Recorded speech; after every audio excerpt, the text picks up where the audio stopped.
I'm Gory B Movie, and today it's Gory Talk, and we're going to be talking about cheesy B movies, good bad movies, guilty pleasures, whatever you want to call them. That is what we're talking about. And I have a very special guest today, my friend Triv from Trivial Theater. Like, round of applause that I can't hear. Wah! Yeah. Are you ready for this shit? Because I'm ready for this shit. Yeah, boy. Yeah. Girl. You know, good. Relative. Yeah. Quoting a little Shaun of the Dead there is what I was doing. You know what? You don't have any red on you, though, so that's good. That is good. Be a first, too. So, I feel like first we need to define our terms here. Because, like, I know some people get upset by calling something a good, bad movie or a guilty pleasure or something. So, for me, with this kind of movie that we're talking about today is a movie where my enjoyment of it is not intended by the film. So, like, I love The Room, but it's not a comedy. It's meant as a drama. No. I'm not enjoying it as a drama. Therefore, it falls into this category. So, I'm not going to talk about anything tonight that's intentionally cheesy because I don't think that counts. So, I wouldn't say, like, Frankenhooker falls into that because that's a comedy. It's trying to make you laugh. But what do you think, Triv? I guess my thing, my net goes a little wider. I am agreeing with you that the fact that if it makes me laugh, then that's a good bad movie to me. Like, they can run the gambit. And there's a lot of movies that like attempt to do a good bad, but they fail because if it's an asylum movie or shit like that, you know, they're trying too hard. And I think it's that trying too hard mentality that gets me when it comes to good bad movies. Like they're not necessarily aware that they're in that realm, or if they are, it's not like their main intent. So, like, I would classify Frankenhooker as good bad just based on the fact that it's enjoyable and it was made with a certain intent. But so, I lost you.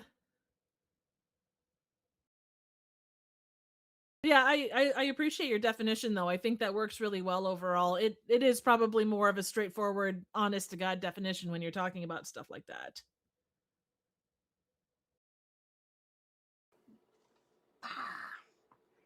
Okay. She didn't say fuck there. She said puck. Yes, puck. That's it. Hello? Still nothing.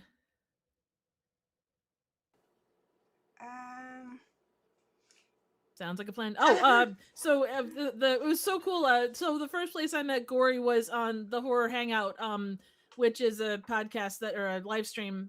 She was a guest, and we were talking. We got into the subject of good bad movies, which kind of brought us here.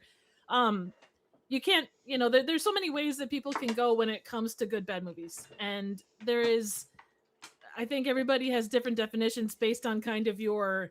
Like your pool of what you consider bad movies or good movies or whatever combination. And because you talk to someone that's just, you know, a normal individual, they probably look at the room and go, oh my God, it's awful. But then you have, you know, someone like us and we're like, you know what? The Dead Next Door is pretty goddamn good.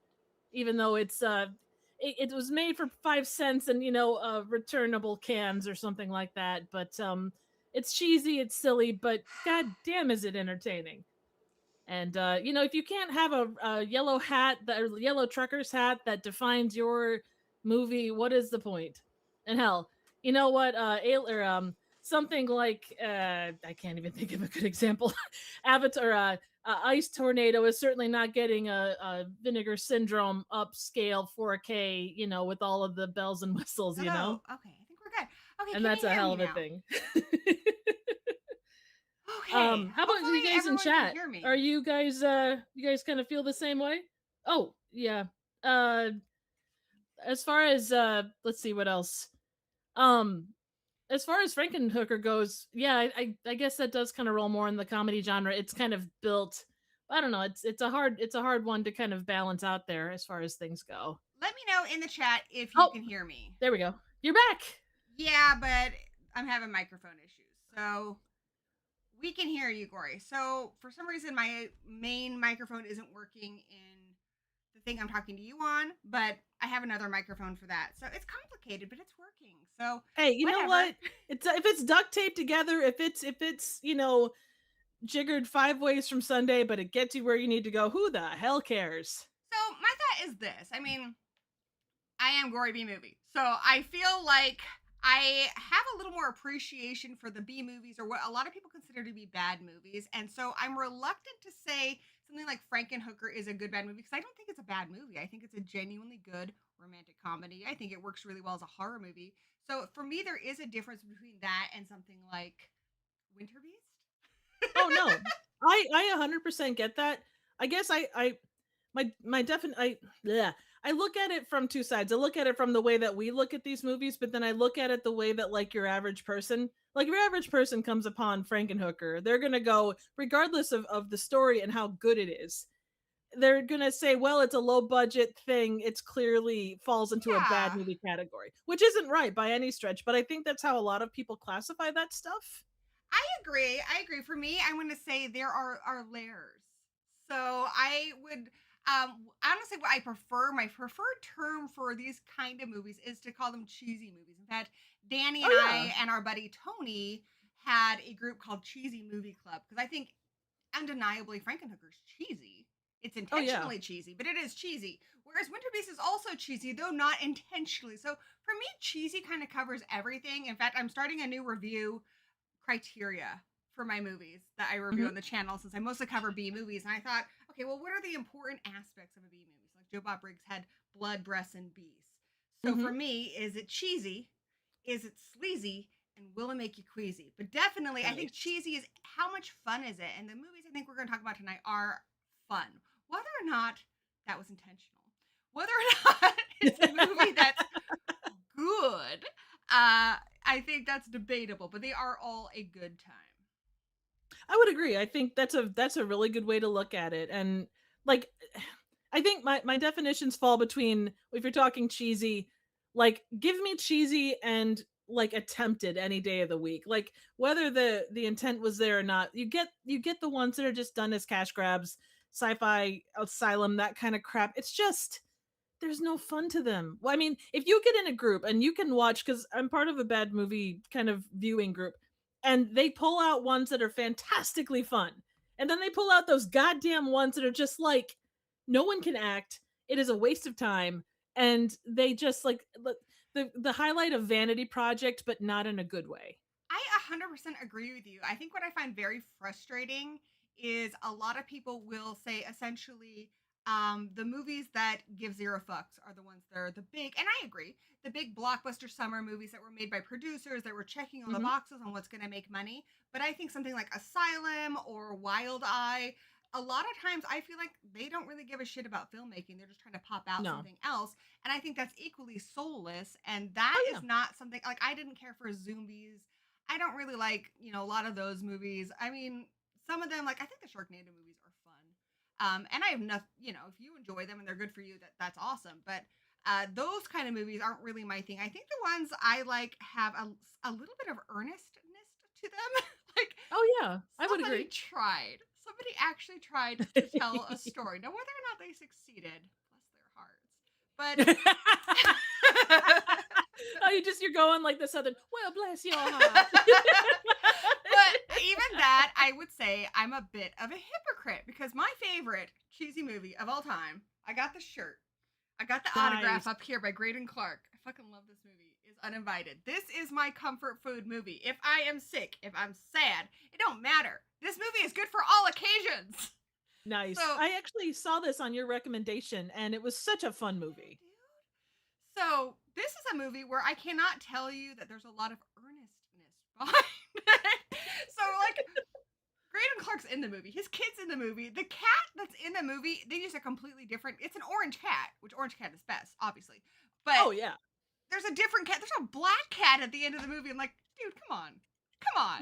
But then I will say the effects of the cat look good. So maybe he didn't care enough about continuity, but I feel like he did on some level care.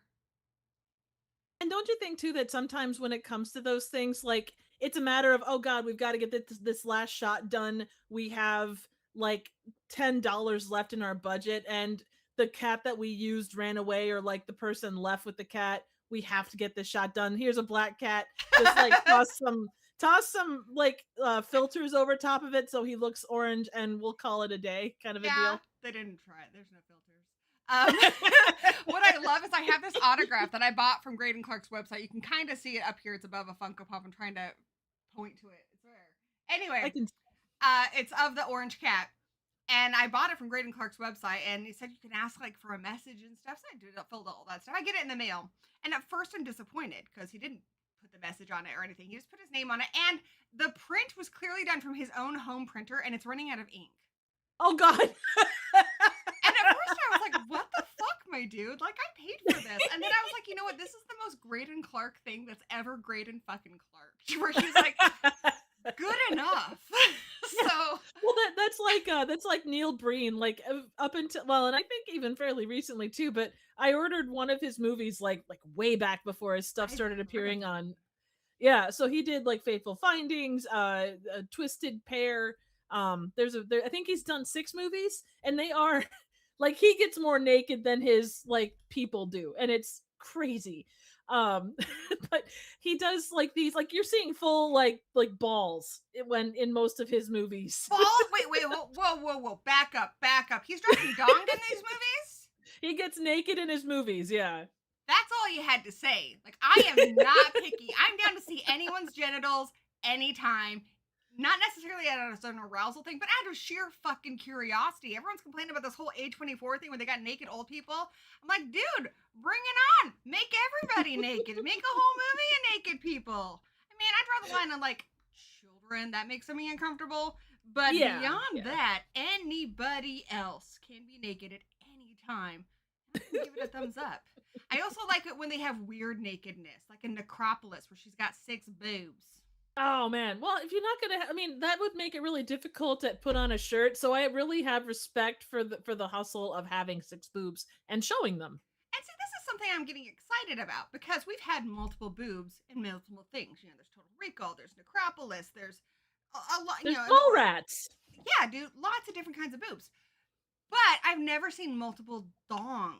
But I think we're just now starting to drop more dong in movies, so maybe that's a direction that cinema's going in. So maybe Hey, one I'm day all we'll for see dongs. somebody with multiple dongs. I Not mean, I'm trying counting to- From Beyond, where he's got like a little dong from his forehead. yeah, that's. I don't know if you even count that as a dong because, like, I don't know. Like, it's more like an anglerfish than it is an actual Oh, dong. he does But kind of look like an anglerfish. yeah, a little bit. At that stage in his life, he does. But with Neil Breen, like he would send stuff out for his early movies. He would just like write on there saying, fateful findings or whatever. And he's moved on to printable labels. But everything was like handwritten when he sent it to you. Like it was the most DIY producer thing ever. I find that really charming. Yeah. So, Especially in like 22 or like when would this have been? Like 2019 or something? 2020? So yeah. So I do want to say hi to you guys in the chat. I do see you here. DVD Film Book on our buddy Sean is here. And Swayze of Arabia, that's might be the sexiest name I've ever heard. And Danny Nightmare, my husband's in here. Fiore Grimaldi. I can see you guys, but if I'm primarily going to be focusing on Triv because she's my guest, guys. Um, Cheers. if you really, really need me to read your comment out loud, super chat. That's a good way to get my attention. Woohoo. So This lady deserves your money. Give her your money. this lady's also unemployed, so there's that. Well, that also helps. But also, you got to get yourself another Graydon Clark, like kind of thing, I right? mean, right, dude. So, uninvited, if you guys are uninitiated, it is the stupidest title of all time. For the longest time, I used to refer to this as the movie where a cat pukes up a smaller mutant cat because the title doesn't even make sense. The cat is invited on the boat. Who's uninvited here? Nobody's uninvited. Everyone's invited. It's ridiculous. It doesn't make any sense, and people get mixed up with other movies called Uninvited. There's at least two I can think of. It ain't good. So, this movie is about there's this cat that's experimented on and it escapes. And you're like, oh, poor kitty. And these girls find it. They're on spring break. They get invited onto this creepy dude's yacht and they bring the cat on with them. But what they don't know is when this cat gets threatened, it pukes up a smaller mutant cat. And I like it because the cat's not necessarily evil like the devil, right? Right. But if it touches your food, that food will kill you. If it bites you, you will die from the bite, even if it's not a very strong bite. So it's a menace for sure. But I feel pretty sorry for the cat. This is a fun movie though. It was very fun. And I'm up for any cat that pukes up a miniature version of itself. Like, that's more cat for me to love. I actually would love it if I could puke up a miniature version of myself. Oh, that would be adorable. I know, right? Like I start coughing and then there's a little baby Gory in my hand. She's all pissed You can off. It's like your own Funko. I think so. And it's also kind of like, it's like the one inside is a little more evil. So it's like his id or something, or like a homunculus. But it also kind of makes me think of another movie I really like. I'm going to look it up here, which this one I'd say is more intentionally funny.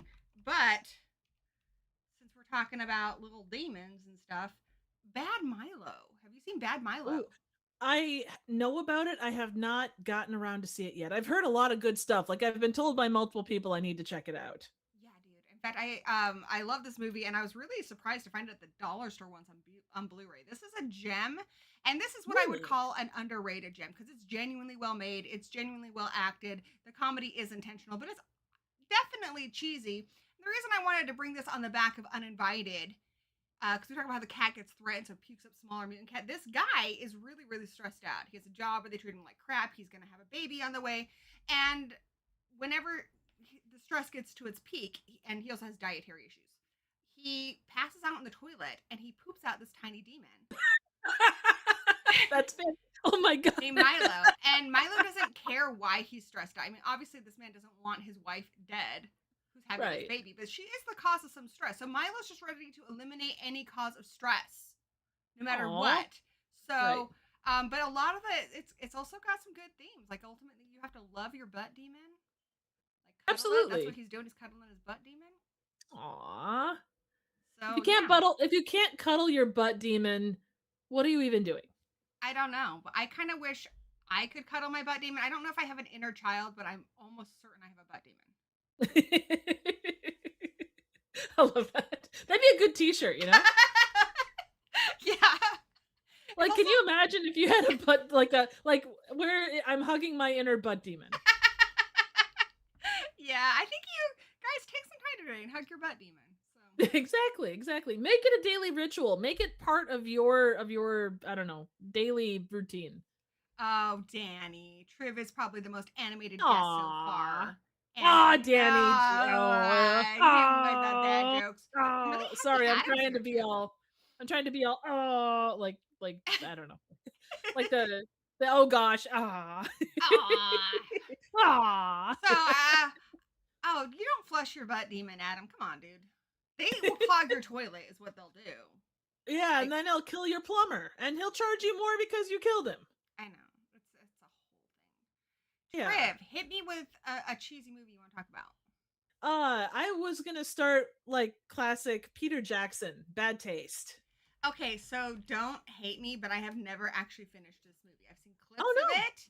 And the one time I tried to watch, it was like after I watched 4 movies already, and I have not seen it. But I do love Peter Jackson. I love Brain Dead. Oh yeah, I love a lot of his movies. So tell me about Bad Taste. So bad taste is essentially aliens are invading Earth. There's a series of guys down in Australia that are like trying to stop them. Shenanigans ensue. There's a house that gets blasted into outer space, and all of these politicians and stuff, like midway through the movie, break out of their shells. They actually wear they like pants with their asses hanging out. It's great. It's hard to explain because it is a very weird movie, but it is so incredibly well put together. And Peter Jackson plays like against himself at one point off of a cliff over the course of several months. It is the most ambitious like opening movie I have ever seen in my life. That's incredible. It sounds more like a political documentary. Like I feel like That I've seen clips of this on CNN. it wouldn't be surprising. I guess you think about it, hiding in every bad asshole politician, there is this guy. Only he's not necessarily flipping you off. So it's like before people thought everyone in politics and celebrities were reptile people, they were actually these people. Exactly, exactly. And Where they did had their they come from? they came from somewhere in outer space and they came to Earth to try to take over, and they're taking back people as food. So they're basically farming the Earth for food, and they turn us into weird green gooey mucilex things. And So pretty much just me on a Tuesday. yeah, basically. Oh yeah, me too. That's the thing about Tuesdays, it just, Yeah. I don't know, Uh, as long as you're not, like chunky and green, you're in good shape. I am pretty chunky, but It's okay. they've got some guar energy. It sounds like I feel like these guys could hang with guar. Oh, absolutely. And just the work that went in behind the scenes, because that, like, for me, the movies that put in that work, and especially the likes of Peter Jackson, it's so off the cuff and so, like, it's so out there for the work that he put in. It's insane and it's awesome. And that's what I feel like a lot of these movies in this kind of subgenre of movies. I feel like they care about certain things. Maybe character development isn't high. Maybe the plot making sense isn't high, but you're gonna get great funny scenes, but also I feel like they have a lot of great practical effects. That tends to be a staple in these kind of movies. Oh yeah. Well, they're trying to set themselves apart from everybody else, gain attention, and get the money that they need to get a wider release. And I feel like a lot of these movies come about because a lot of people say, when you go into film, one of the easiest places to get started in is horror Oh because yeah. horror fans are going to be impressed if you just at least have some cool effects and stuff. Like it's okay if you're making another slasher movie or another cabin in the woods movie or another zombie movie, long as you do it in a way that's creative and fun. Like I feel like Yep, we absolutely. embrace a lot more than mainstream audiences do. We do. And our expectations are, I'm not going to say less because I think there are high expectations, but you are more open to a wide variety of different things.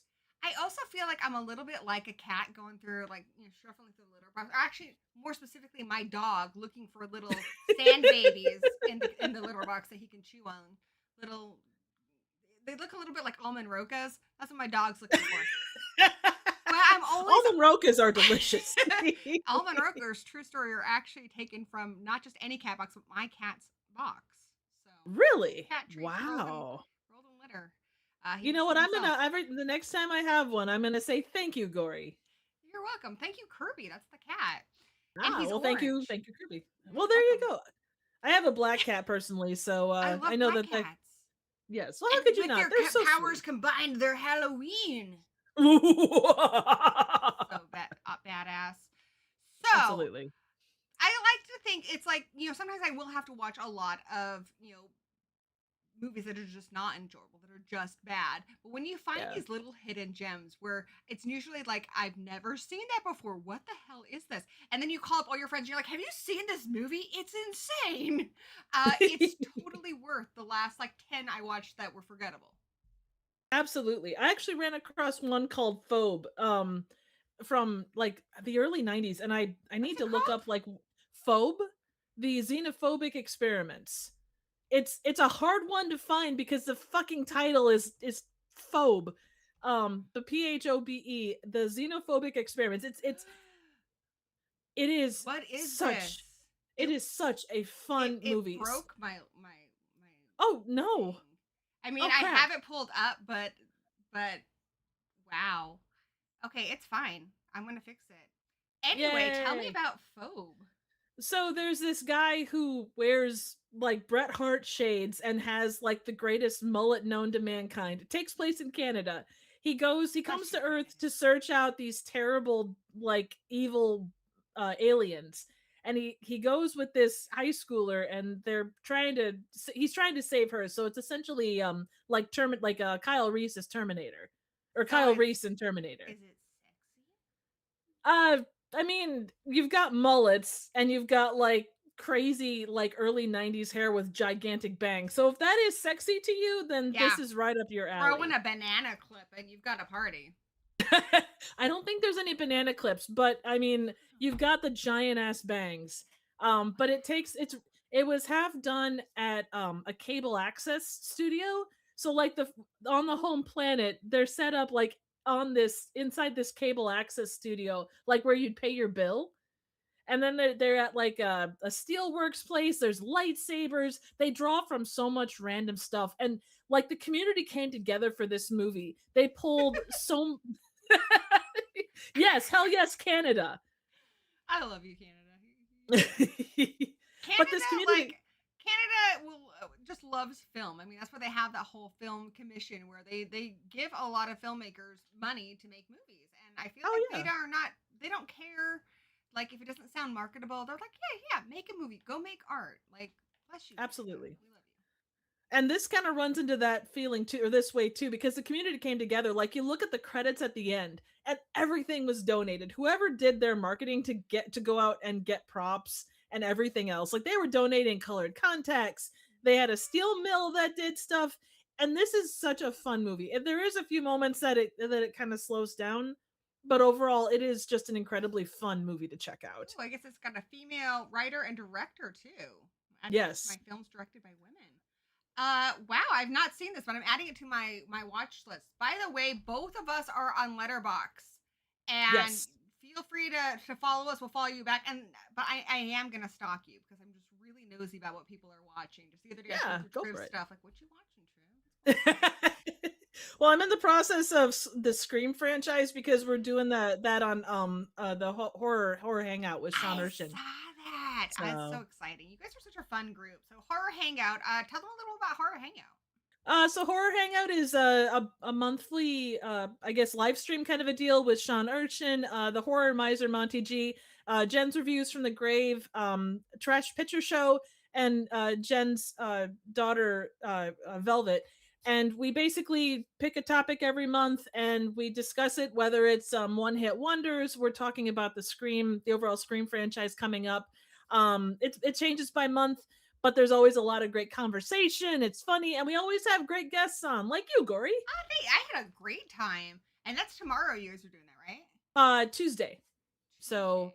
Awesome. yep, and that's on Sean's channel. So Cool. Yeah, Sean that'll Urshan, be he is in the chat, so look him up. yes, he is.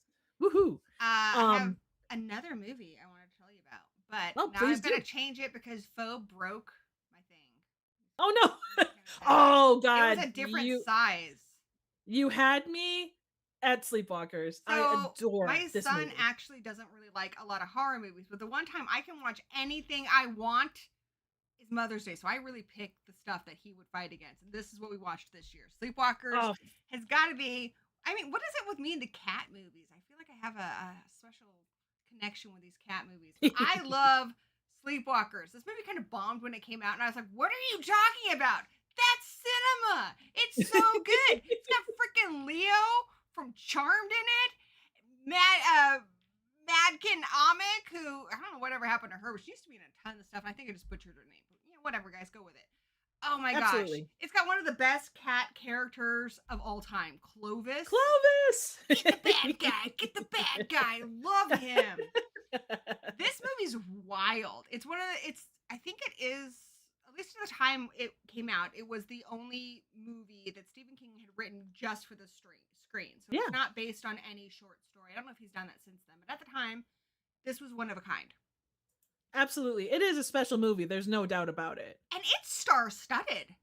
Oh, it is. We've got, like I mentioned the two, but it's also got Alice Craig, I'm butchering everyone's name. Anyway, she was the lead Borg in Star Trek. So Adam knows what we're talking about. Alice Krieg, I think. Ron Perlman's in it. And freaking Luke Skywalker. Plus, it's got Toby Hooper, Joe Dante, Stephen King, Clive Barker. I feel like I'm missing even more people. There's a ton of people. No, I'm trying to think who else. See, the amount of directors that show up in that one, the forensic scene. Like, there's 4 or 5 of them there. Yeah, Stephen King is going from each of these people at this crime scene, complaining, and he goes to like Toby Hooper, he goes to John Landis, he goes to Clive Barker. There's a lot of them. Yeah, there is, and it features probably one of my top 5 like death scenes, like the corn cob scene. Yes. Oh my god. No vegetables, no dessert. I love it. Cob kebab. Love it. This is the most. Okay, I think another thing a B movie has to have. It has the really good ones are insanely quotable. I also love that we have Horror Cat Dad in here when I'm talking about so many cat movies that I adore. Absolutely, because I really do love a lot of cat movies. But it's also like it's not all I mean, honestly, I feel like this movie's having fun with itself, so I wouldn't even call this a bad movie. I'd say this is a good movie. It's got some beautiful scenes in it. There's a scene where all these cats are running up to the house because the cats can sense the sleepwalkers. So I'll go back up in a bit and explain this to you. But the cats can sense these cat people who are bad, and they are really the only thing that can really stop these beings. If they scratch them, stuff, it can kill them. So these cat people come to this small town. They need to feed on humans, but whenever they go anywhere, it attracts a bunch of cats, and they just park themselves in front of this house. And there's this gorgeous scene where the cats are running across town, and it's played against Enya's Boudica, and it's like da-na-na. And I'm like, oh, dude, this Boudica, so good. Get all revved up just thinking about it. Why do you love this movie? Well, I'm a big cat fan myself, so that's a big thing. It's such a unique. I think it's something super unique for Stephen King. Like, it feels outside the box of what he normally does. You know, there's no kid. It's not kid specific. It kind of has a different focus.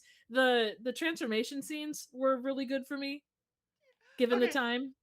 What about this scene? Oh my god, it's got Otho in it too from Beetlejuice. Oh yeah. I freaking love the scene where Brian Krause's character, oh gosh, what is his name? Charles. Charles sees the cat in the cop's car, and it makes him like change rapidly. Transform. And he's like an alien, he's a cat, he's a baby. I think that was the scene that broke my son. He was like, what are we watching? And I'm just like, cinema. He was complaining to me the other day. He's like, I've seen like Uninvited and Sleepwalkers, but I haven't seen The Godfather. And I'm like, it's a free country. Go watch The Godfather. Like, Right, it's exactly. not my job. You have the ability to go watch. Go watch. Go watch The Godfather. I'm just making sure that you got the important ones covered, you know? Right, exactly. And the fact that it's an incestuous relationship between him and his mom. Well, that's why I picked it for Mother's Day. I like to stay on theme. No, absolutely. I didn't make the connection. That's me being a dork. I apologize. Last year we watched Serial Mom. So God, I love that one. Oh my it's gosh, so it's fun. so good. So good. John Waters, man. So good. Yeah. He kicks ass and takes names. I love that Horror Cat Dad said he never would have heard of Enya if it wasn't for this film. But yeah, there's some great kills in this. Like you mentioned the corn cob one. Alice Creek is so good in this. And I think that's the other thing I love too. Is even though there are parts of this that are a little silly, I feel like everyone's taking it seriously. Like everyone's doing their best job. No one's phoning it in. I would agree 100%. And there is that level of, okay, you know, you can wink at the screen occasionally, but if you're spending your entire movie winking, there's a level of meta that works, and there's a level of meta that's too far. And that's different for everybody, but yeah. I agree. It's a fine line. This is perfect amount, and gotta be one of my favorite cat characters of all time. Honestly, one of these days I'm gonna have to do a cat horror stream because I actually have a lot of opinions on that for another day. If you guys want to see that, I know Horror Cat Dad would. Anyway, maybe Horror Cat Dad should come on that stream. There you go. That would be awesome. You know, you have to have cats on there too, and do the release the butthole cut. Yes! Oh my gosh! Do you know they make these little gems that cats can hang from their tails that cover up their butthole? Yeah. My cat would kill me where I stand if I did that. My cat would not be okay. My cat's really tolerant. Like he's very big and he's like 18 pounds and you can rub his belly and stuff. He's pretty tolerant, but I don't think he'd tolerate butt gyms. Yeah, there is a fine line. Mine is like about 16, but he's a big Tom. He's just built like a brick shit house. But his limitations are he's good until he's not, and then you're gonna lose a finger. I like that the cat buttholes look like belly buttons. They're like little butt stars. But yeah, this is how you lose subscribers. So back to asking you for another recommendation. Okay, this one is not necessarily horror, but more people need to see it because it is a fantastically fun movie, and I think it falls into more of the cheesy realm. But it was done with such honesty. Vegas in Space. Again, you're hitting me with movies. I consider myself kind of like a B movie expert here. So I'm actually really happy. Like I'm a big Joe Bob Briggs fan, and as much as I love when he picks movies that I already am a big fan of, I love hearing about something I've never heard of before. So this one was done by drag queens, So, and so the main people in it were done by it was oh god, what was her name? Dolores Fish. And she did it over the course of I think 10 years. But basically you've got a set of male police that are going into space to go to the planet Vegas in the galaxy of Clitoris to be able to they found the clitoris. They found Clitoris. It's a whole freaking galaxy. That should have been the trailer. We found the clitoris because I've heard tons of guys say that it's impossible to find. I'm like, oh, I know where it is. It's a bump. How do you miss it? I don't know, dude. I don't know. Some guys are like freaking Mr. Magoo when it comes to finding the clitoris. You should watch this movie. So you've got they transform into women because it is a women only planet, and they end up going down there to help save this planet from basically falling apart. And the beginning of it, like the entire outlay of the planet is laid out like Mystery Science Theater 3000, like the gizmo what is it, gizmo shit, what is it called, god damn it, like I know what you're talking about, but no, I'm terrible at remembering names and stuff. Somebody in the chat right will know. Yeah, exactly. So it's like the opening of MST3K. They kind of go where the satellite of love is going into space. Like that whole little town is basically what the planet looks like, and basically it's just a series of their misadventures around the Vegas, and it's awesome. And yeah, it is the most DIY thing you'll ever see. If you can catch the behind the scenes, you can actually see it on YouTube. It's under Philip Ford on YouTube. Yeah, so the movie I'm not sure is on YouTube, but like all the behind the scenes, like the guy that did the directing his name is Philip Ford, and he did a whole series of documentaries talking about like the behind the scenes and all of the work that went in. I love a lot of behind the scenes stuff. I was actually really disappointed when we had Evil Dead Rise a while ago, and I love that movie, but the Blu-ray came out. We're getting a special one. I think I can't remember who's releasing it. We're getting a special one soon, but when the 4K came out, it had no special features on it. But if you look on YouTube, there's a billion. So wow, that's insane. Like it's crazy.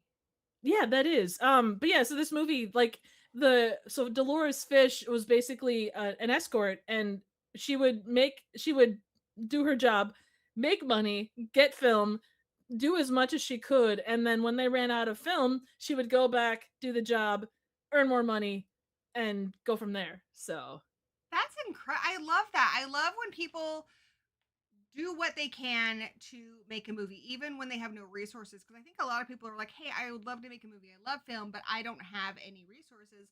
And there are so many films and even some movies that are a big deal. Look at Texas Chainsaw Massacre, look at Night of the Living Dead, where they did it with really limited resources. So this sounds really cool. A lot of passion seems like it went into this. So. Oh, a ton. Actually, it is on YouTube. It's on a website called Death Masks Tube something. It cuts off, but it's also on Prime. So very cool. I do a lot of for channel members. I do watch parties every month, and I try to pick things I haven't seen before. So I think this might be a perfect one. So. Yeah, absolutely. It does have some filler moments, but well worth it because it's just the amount. Like if you know, if you incredible too. Yeah, it is. It's a fantastic, like across the board. And their theme is catchy as hell. Like it's kind of like classic loungy work or classic lounge act kind of thing, like Frank Sinatra. I love it. That sounds awesome. Yeah. Oh my gosh, we can't believe we haven't talked about this. All right, I'm gonna put us back into the Oh, gutter. Have you seen see, this? I have not. It's on my list, but I have not caught it. Please bring me up to speed. Okay, I will say a lot of these movies come from Vinegar Syndrome, so uh, A you'll good find a choice. lot of gems there. Yes. I love this movie. So this is the movie that is about an aborted fetus that comes back to attack everyone. And what I love about this movie is I don't know if it's pro-life or pro. I have no idea. I've seen it a billion times, and this movie is low budget. Like this movie saw Basket Case and said, "Hold my beer." It is that low budget. But the creature looks really good, and I feel Nice. like the actors do a decent job. I mean, there are parts of like there's a mental asylum at the end that's clearly a racquetball club. Like it looks like Yeah. it looks like it was filmed in a YMCA. But this is a fun movie. So this girl, she is pressured by her partner to go to this brothel where they give abortions. And she's not even sure she really wants to do it. She's just being pressured by him. And it sucks. Like without her consent, they drug her and take out the baby. And then they flush it in the toilet. And this must be Traumaville because it goes straight into a bunch of toxic waste. Of course it does. Where And else then would it go? it's like this creepy little fetus and it grows exponentially. And then it covers the whole brothel in like a womb like material. Like Oh, they interesting. can't get out. So they're stuck in the brothel and then one by one it's killing each of them. It's crazy. Interesting. It's crazy. Interesting. Kind of hard. You know what? I should put this on for Mother's Day next year. You totally should. This would be a very good movie. You know what? I could have chosen to, take care of you at a YMCA, but you know what? I loved you enough to bring you here. No, the brothel's not the YMCA. At the end, there's a mental institution. So like this is right. low budget, but yeah, it's crazy. It's I love the practical effects, and yeah, you can just tell like people really wanted to make a movie, and they did it. So it's Absolutely. sleazy as all hell. Like I mean, this movie is breaking some taboos, but this is mwah, B movie gold. So Absolutely. amazing. Love it. Hey, Pinhead says they actually love this movie, and yeah, you should watch it because it is a really good movie. So there you have it. I was gonna say, by poster alone, you should check it out. And it's called The Suckling. Like I'm into like, what's a suckling? You have to watch it. So Exactly. it's incredible. I've heard. Well, I have not. I actually seen it many times. Zombie babies. That's garbage. Don't watch that. This is the aborted fetus movie to watch. Yes, So. if you have a choice of aborted fetus movies within the next year, choose this one. Yes. I would say too, like looking at that, I thought it was when I first saw it, I thought it was slickening or slickening, not suckling. There Just probably because the is a U movie and the called The Slickening, and I don't even know what The Slickening is, but I bet there's a movie about it. more than likely, if there's not at this point, hey, you have our permission to take that and run with it. Yeah, make the movie. Make the movie. Absolutely. Triv, hit me with a movie. So I'm a big fan of like the classic B movies too, and this one is obviously runs a little bit more well known, but The Tingler, I absolutely love. William Castle, Vincent Price. I love William Castle. Like, so good.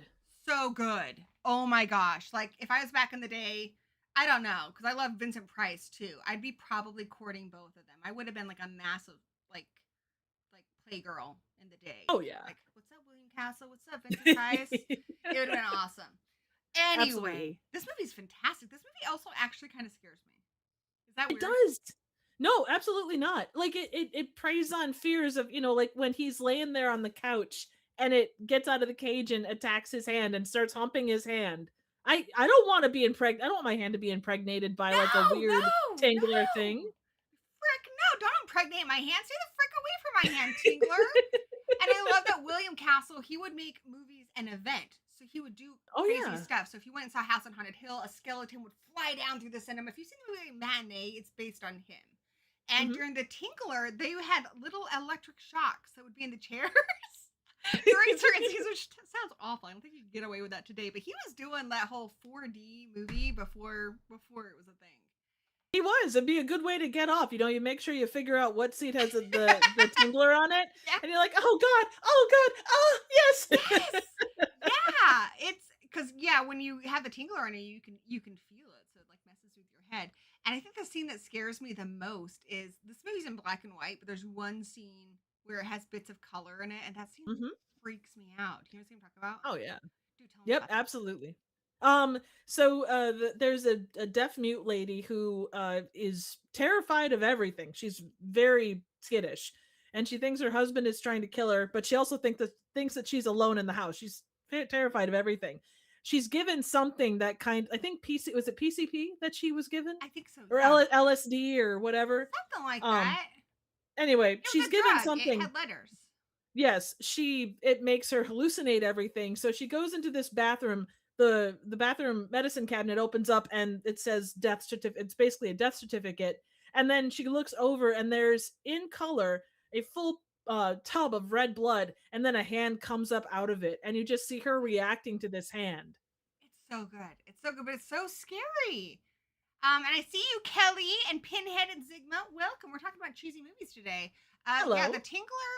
Yeah, there are parts of it that kind of creep me out. And I think Vincent Price does such a great job because he's another person who I feel like he gives it his all, no matter if it's something that's really prestigious or if Mhm. it's something that's more low budget. Like he always does his best.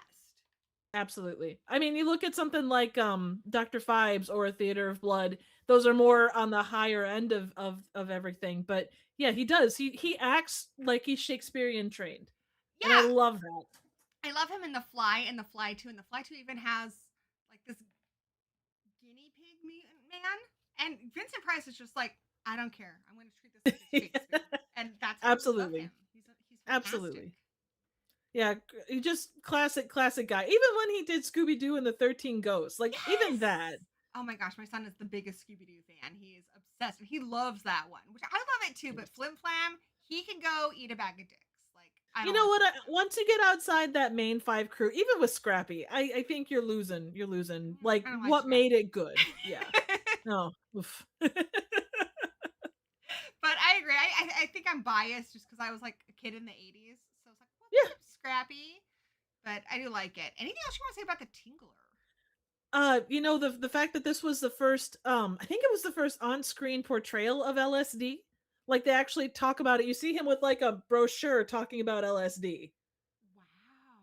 Yeah. But yeah, this is cinema. I feel like William Castle had a good eye for cinema. And yeah, I think his movies are actually genuinely good. And I think it's his son, I could be wrong, who brought back a lot of his movies in the early Mhm. 2000s they were called Yes. Dark Castle movies. So he remade House of Wax, which unpopular opinion, I actually really like that one. I do too. It's actually very good. Like the fact they took the concept, and House of Wax has such a storied history anyway. You've got so many versions of that story as you go along. It was Yeah. cool to see them take what was there and turn it into something different with the Yeah. same kind of thing. And body horror of that thing when Jared Padalecki gets his face like ripped off. Oh my god, that is Oh, so and painful the even tears now. going down his face. Oh, that's it's such a good movie. It's really, That really good. is. I It really is. love it. I But think they actually because they did House on Haunted Hill, 13 Ghosts, but I think the company has changed names, but they're still out there doing stuff.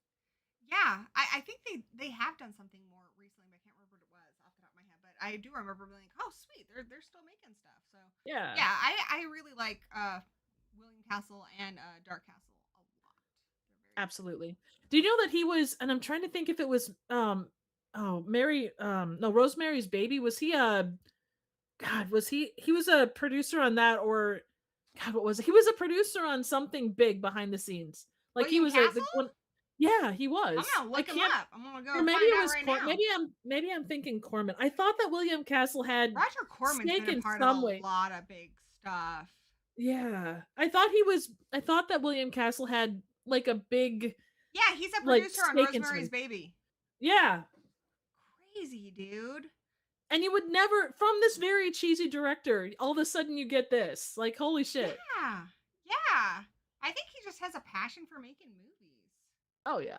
And promotion. Like you look at the promotional aspects and he was doing things so far ahead of time.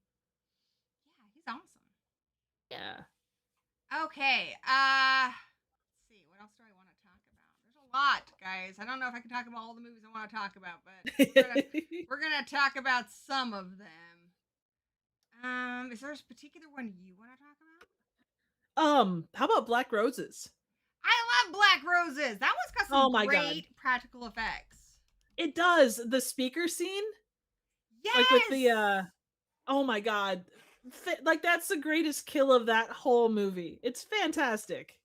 Yeah, this one. Tell them a little bit about what it's about in case they haven't seen it. Which, by the way, Joe Bob Briggs also covered this. So, if you ever have an opportunity to watch one of these movies hosted by Elvira or Joe Bob, it's always the way to go.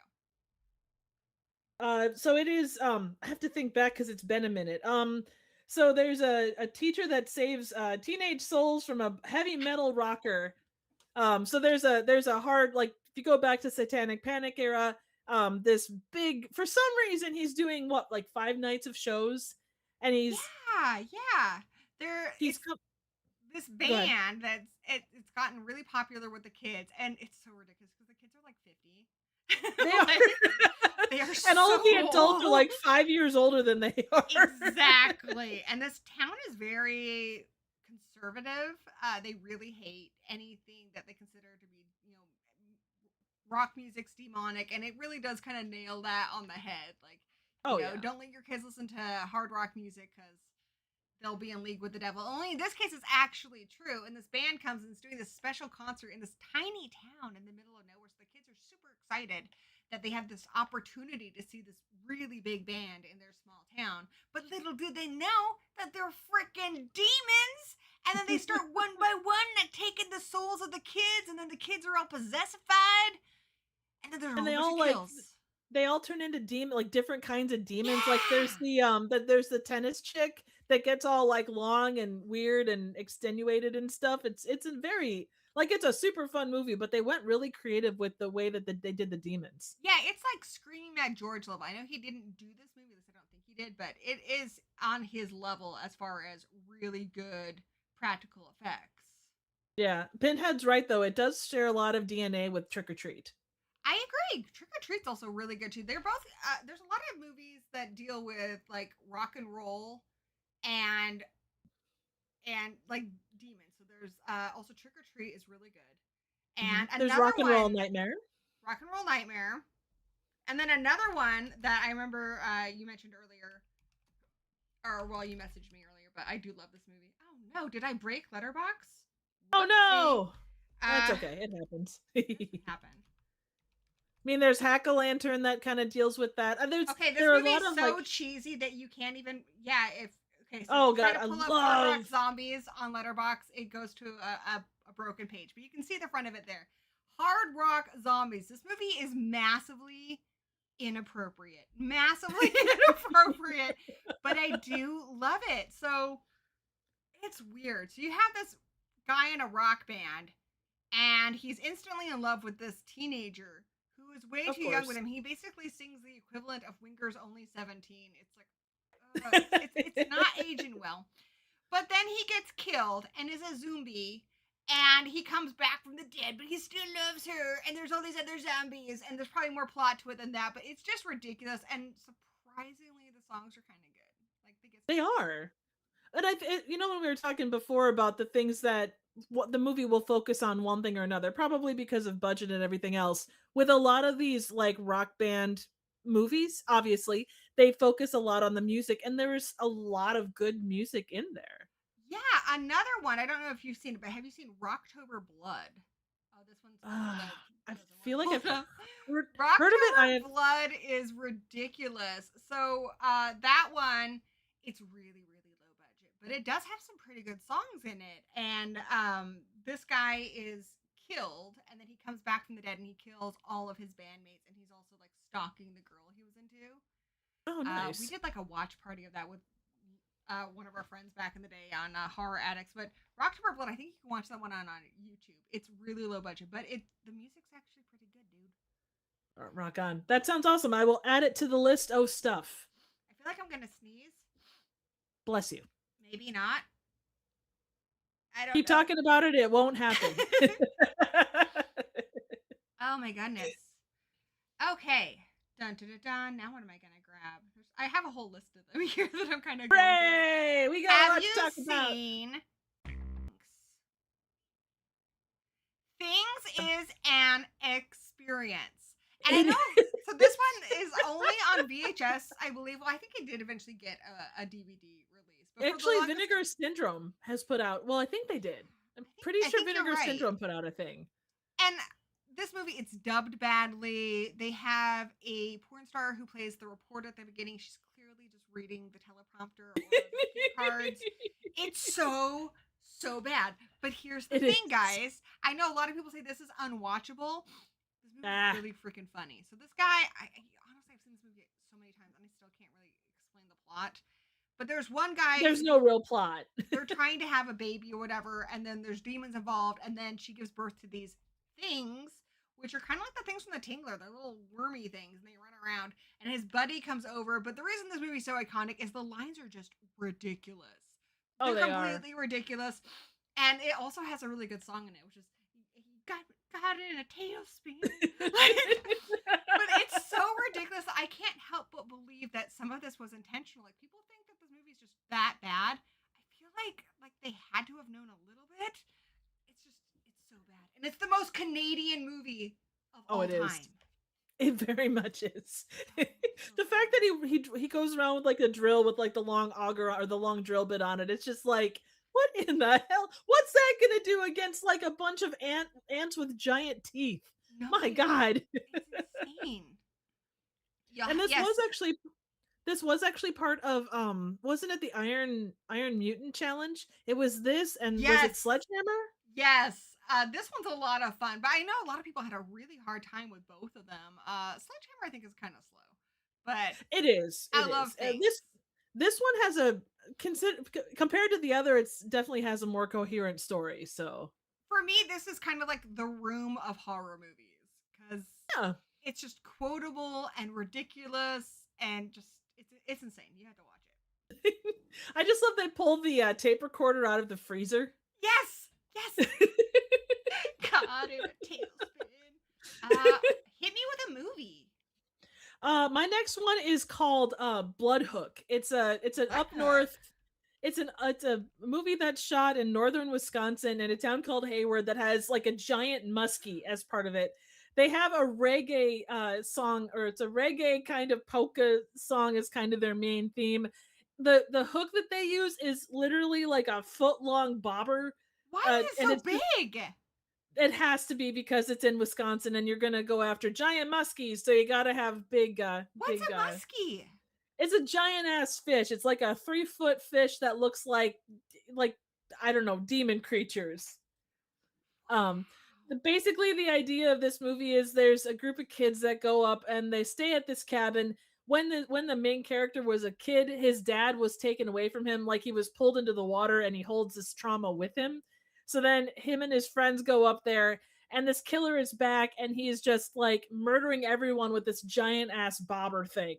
And it is the most ridiculous movie you've ever seen in your life. Tell me about one of the kills. This sounds insane.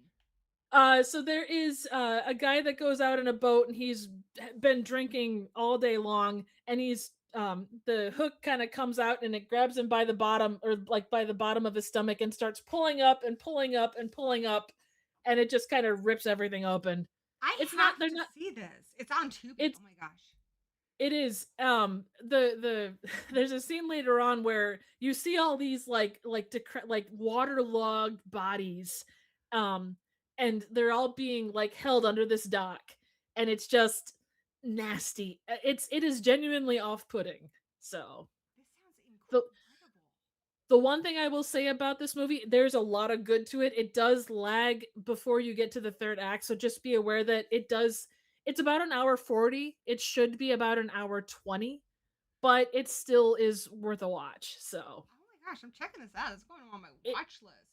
It is one of the most Wisconsin things you will ever see in your life. I've never been to Wisconsin. Well, you'll get a good feel for what Wisconsin is. I'm excited. So I'm going to pick one that came out in 2015. Go for it. Have you seen The Sand? Have heard of it, have not seen it. Oh boy. So Did you ever play that game when you were a kid, like the hot lava game? Like the floor's hot lava, don't touch it. Oh yeah, yeah. That's this in a Nice. movie. So Oh my these god. young people doing young people things on the beach. They're having a big party. They all get drunk. And when they wake up, there's some of them on a boat, some of them in a car. One guy is in like a big can thing. And they're wondering where everyone is. Well, everyone who is on the ground has been eaten by this alien that is in the sand.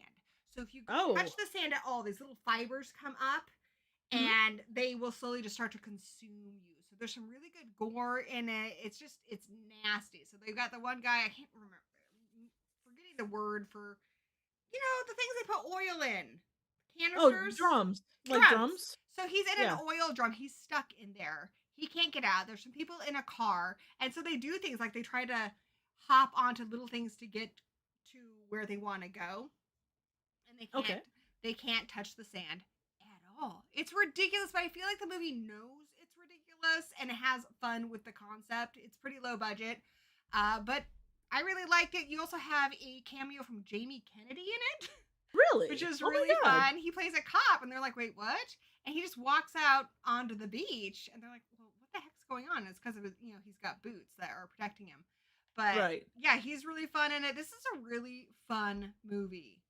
Nice. Yeah. It kind of sounds like, is it Blood Beach? It kind Blood of Beach is another one I really like. Now, Blood Beach is a lot more low budget, so I'll look up Blood Beach for you. And this okay. one, Blood I Beach have is not really seen hard to it. find. I actually have a copy of it, and it looks like it was maybe transferred from a VHS. Oh man. But I have a I've copy I've on heard of it. DVD. I have not seen it. I went through and did like a whole summer of just like, and it wasn't anything I announced. I just started did like movies that had blood in the title. I don't know, I went That's through a fun. phase. But I had this on my list to possibly do. I didn't get around to it, but it looked like a lot of fun. Well, if you have trouble finding, because it can be a little hard to find, although it looks like it's Okay. on Plex, so you can watch it there. It's Nice. really, really low budget and it's really, really slow. But some things about it, if I remember correctly, I think John Saxton's in it. So it's Oh, got cool. some pretty good names in it. It's exceedingly so, and it's just really so. Basically, it looks like they had a hole where they put people through it, but Oh, the okay. beach is essentially swallowing people up. Okay. So,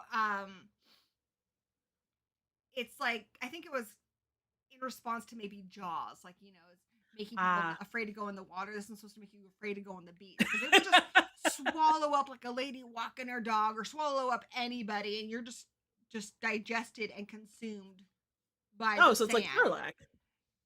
Yeah, but it's a lot of fun. Like the kills are fun. Everything in between the kills is like you know. Yeah, But that's I some of get you. these kind of movies. I think it's definitely worth a watch. It's not one that I get a lot of repeat viewings from, but it's fun. Right. Watch it once, log it, recommend it to people that you think would enjoy it, kind of a deal. Exactly, exactly. It's definitely one to check out. Nice. All right, hit me with another movie.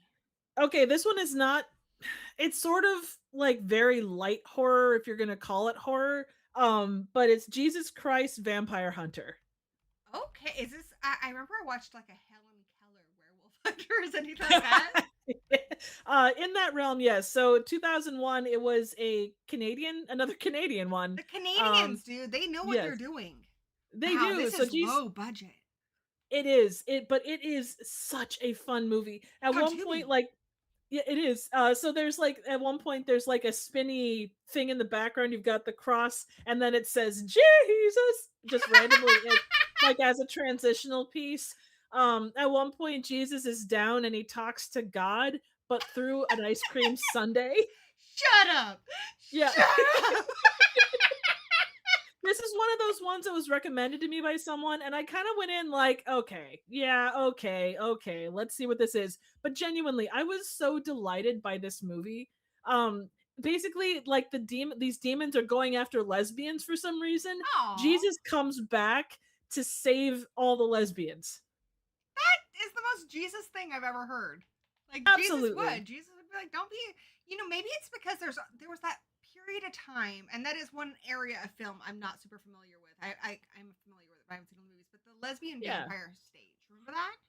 Oh yeah, absolutely. What was it? Vampire Lovers. Oh, there's so No. many. Daughter in the Yeah. Darkness is one I have seen, but there was a whole period in like the 70s where lesbian vampire movies were the thing. And I mean, to be fair, that's kind of how vampires started off. I believe the first vampire story is Carmilla, which is a lesbian Yep. vampire story. That's So what I was thinking of. So, it's and like, there's like flesh, not flesh for Frankenstein.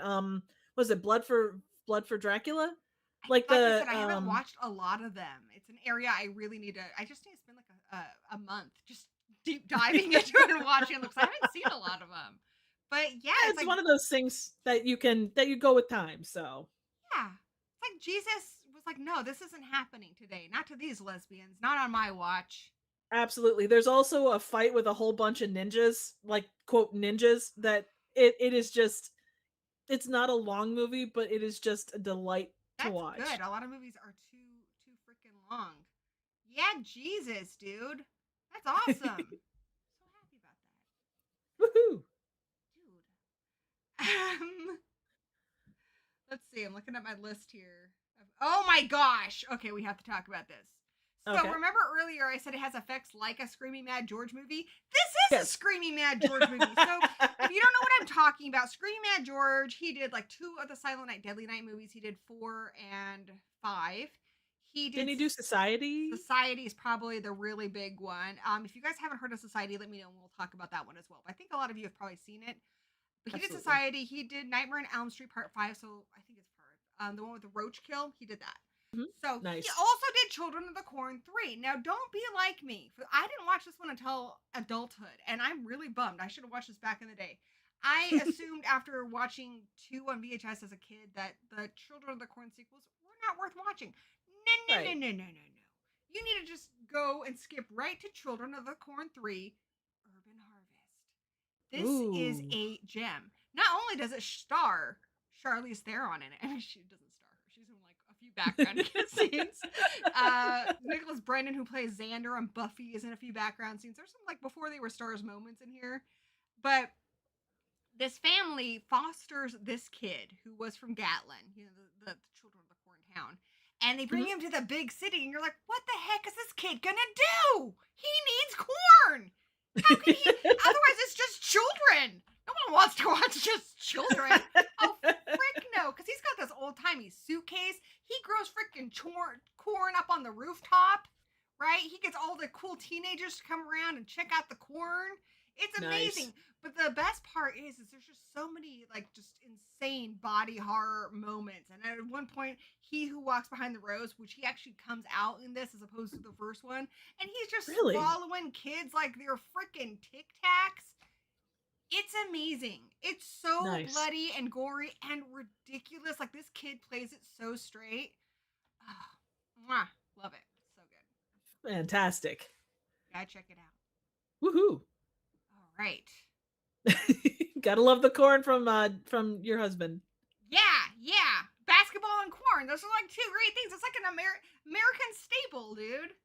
Absolutely. It's like apple pie and baseball. Exactly. Just don't have it at baseball's in your apple pie. So exactly, but like if you can't afford baseball and apple pie, yeah, basketballs and corn. It's a good substitute. I prefer basketballs and corn. So yeah, absolutely. You don't have to. You can dribble your basketball and mow down on your corn. Oh my gosh, that's the best. I love that. Okay, absolutely. Hit me with a movie, Triv. All right, Microwave Massacre. Oh, okay. So this is another one. I'm glad you brought it up because I actually haven't seen this one. I am familiar with the poster. I think any kid from the 80s knows a lot of VHS covers, but may not have actually seen them. But yeah, I'm familiar with the poster and stuff, but I haven't seen it. So tell me about it. So you've got this guy, the voice of Frosty from the Rankin Bass movie. Fun. Jackie, I can't think of his last name. So he's on Vernon. Yes, I so only he's know supposed Letterboxd told me. Hey, it counts. Letterboxd is like God, you know. So much. Please follow us on Letterboxd. Absolutely. Oh, by the way, Triv's Letterboxd is linked below, and mine's I don't know. It's somewhere linked below too. Well, you know what? If people are watching you, they should know where your Letterboxd is. It's not even a question. Yeah, exactly. I mean, we also talked earlier how people can't find the clitoris, so I don't know how they're gonna find our letterboxes. Well, I mean, as long as they're looking in the box. they'll Exactly. find the There's clitoris links. or the letterbox. I don't have a And link for the clitoris. You guys are shit out of luck. You have to watch that movie she mentioned earlier.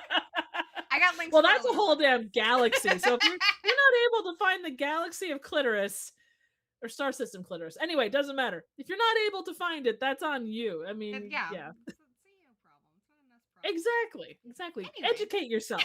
Right. So, microwave massacre. So this guy is being like, his wife is feeding him. He hates the food that he's got. So he decides to, she brings in this giant microwave, and he ends up like accidentally like putting her in the microwave. He finds out that wait, he had really back up. How do you accidentally put someone in a microwave? she tripped and fell But she's into the mic. people size. She is, but the microwave is like as big as the room. But it okay. So, but it won't work unless the door's closed. Well, he might have pushed her into because he was annoyed by her. Whoa, dude, that's some Tales from the Crypt crap there. What a jerk. So Well, he you know, microwaves for what her? he microwaves her in pieces, and he finds that he really enjoys cannibalism, and so he like lures people in, kills them, and then like cuts them up, tosses leftovers in the fridge out in the garage, and eats people as he goes. At one point, he's got like a model, and he's got like a giant thing of mayo, and he's like buttering her up with the mayo, and then like puts the bread on top. And I don't know how he's gonna eat a human-sized sandwich, but it is. He got like a jaw like Shaggy from Scooby Doo, just gonna extend You know his what? jaw. That would make more sense because they never really show it. It is like it is such a goofy movie. His neighbor, for some reason, uses a vibrator to like plant things. There's a lot of weird shit that goes down in this movie. I have to see this. Why is it not even on my? Okay, we're fixing. Oh my gosh, it's on Tubi. Bless you, Tubi. Bless you. I need to watch Exactly. this. That sounds Absolutely. exactly like. So, did they explain where he gets the giant microwave from? I think his wife gets it for him. Like Why she's do you doing need the one? technology thing because it was I think the 70s or early 80s, and microwaves, they were just coming in. So this is a very like abstract concept microwave thing. So That'd be so expensive. it would be. Well, and microwaves back in the day were expensive to start with. Can you imagine what it would feel like to be microwaved? Ouch. I can't even imagine because it would cook you from like the inside. You know what? I just need to see that clip from the movie Twins with Danny DeVito and Arnold Schwarzenegger. He's like, I like necked food. Just put him in there. Just put him in there. So you made me think of another movie I really like. Another one I got from Vinegar Syndrome. A lot of times I will just blind buy stuff from Vinegar Syndrome. And I don't have an issue with that. I've never been steered wrong. Vinegar Syndrome knows what's up. This movie's insane. It's so low budget. So flesh-eating low budget. mothers. But flesh-eating mothers. So this guy, he's just spreading his seed all around suburbia. This is like a wiener in my hand is what I'm doing. All these lonely housewives are getting it on with this bloke. But what they don't know is he's got this VD that turns you into a cannibal. So it's like way of course crabs. Oh yeah. Oof. Yeah. Given the choice, itchy or otherwise. So these moms are all very like Doris Day type like moms, but then they become cannibals, and specifically they want to eat their own kids. It's so weird. They don't want to eat other people's kids. They want to eat their own kids. Well, you gotta have standards. I guess so. It's crazy. It's really just ridiculous and low budget, but it's so much fun. Gosh, this is also on Tubi. Like this, Tubi needs just brought to you by Tubi, but not exactly. because we have less of a budget on this show than Flesh Eating Mothers did for the movie. But it's really ridiculous, really really fun. If you like something like Hard Rock Zombies or honestly any of the other movies we talked about today, very good. Hey, that's good with me. So would this be kind of in the same realm as is it Aunt Tammy's meat pies? I don't know. Aunt Tammy doesn't sound right, but or Aunt it's in that same realm though. Like I don't think Aunt whatever it is, Auntie Lee's meat pies. Auntie Lee's meat pies. Actually, it's kind of funny because I originally watched these as a double feature. I bought them at the same time. So I'm actually really glad you mentioned that. This one Andy Lee's Meat Pies is a much higher budget, which isn't saying much because it's still low budget, but compared to Flesh Eating Mothers, I mean, anything is a higher budget. There's like, like low budget, micro budget, and then there's like low budget. So this is a really fun one. It came out in the 90s. It's got Karen Black in it. It's got Mr. Miyagi in it. Michael Mhm. Berryman's in it. I remember when I saw this, I was like, how had I not heard of this before? But tell them a little about Annie Lee's Meat Pies if you want. So you've got this very very classy lady who is well known for her meat pies, and it turns out that behind the scenes she's got three daughters or four. I I don't guess I remember. don't. She's got a series of daughters, and they go out and they lure in guys that they find attractive. They bang them and then they kill them and then they end up in the meat pies. Yeah, yeah. It gave me kind of like Sweeney Todd vibes, as far as Oh yeah, like the meat pies in that. Yeah, this is a lot of fun. Set pieces in this are good. The practical effects in this are really good. I remember when I saw this, I was like, this is a hidden gem. So it is. definitely one that I would recommend checking out. And of course, it's on Tubi. Bless you, Yeah, Tubi. Bless you, Tubi. I'm just guys, just assume exactly. everything's on Tubi. Here's the other thing with Letterbox. 'Cause I'm so praising that so much. Letterbox, right underneath the poster, it'll tell you where you can find all these movies. Mhm. So it's Absolutely. awesome. If you guys are not on Letterbox, you can make lists, which is really fun. That's how I'm finding a lot of my picks here. Is I have a list of cheesy movies Mhm. that I like. But yeah. Here's a really cheesy one. Have you seen Samurai Cop? Oh god, love Not a Samurai Cop. horror That movie, but no. ridiculous. You know how I found this movie? And I know How's you're that? familiar with this because I've seen that you do a lot of Riff Tracks streams. Mhm. I I found this do. movie because of Riff Tracks. It Nice. had like a Nice. few clips. I'm like, I need to find this movie. And the history behind it is as wild as the actual movie. I mean, like half the time they finished up shooting or what was supposed to be finishing up shooting, the main guy goes and cuts his hair. He comes back and they're like, "Oh, we need to do reshoots." So they go down the street to the closest wig shop, get him like the first wig they find, slap a hat on his head, and they call it good. And so No, like no. half the shots are his normal hair, he looks normal, and the other half is just like the worst wig ever. This movie, I mean, it's fun because it's earnest, but it is some of the worst acting I've ever seen in a film. Nobody is good in this.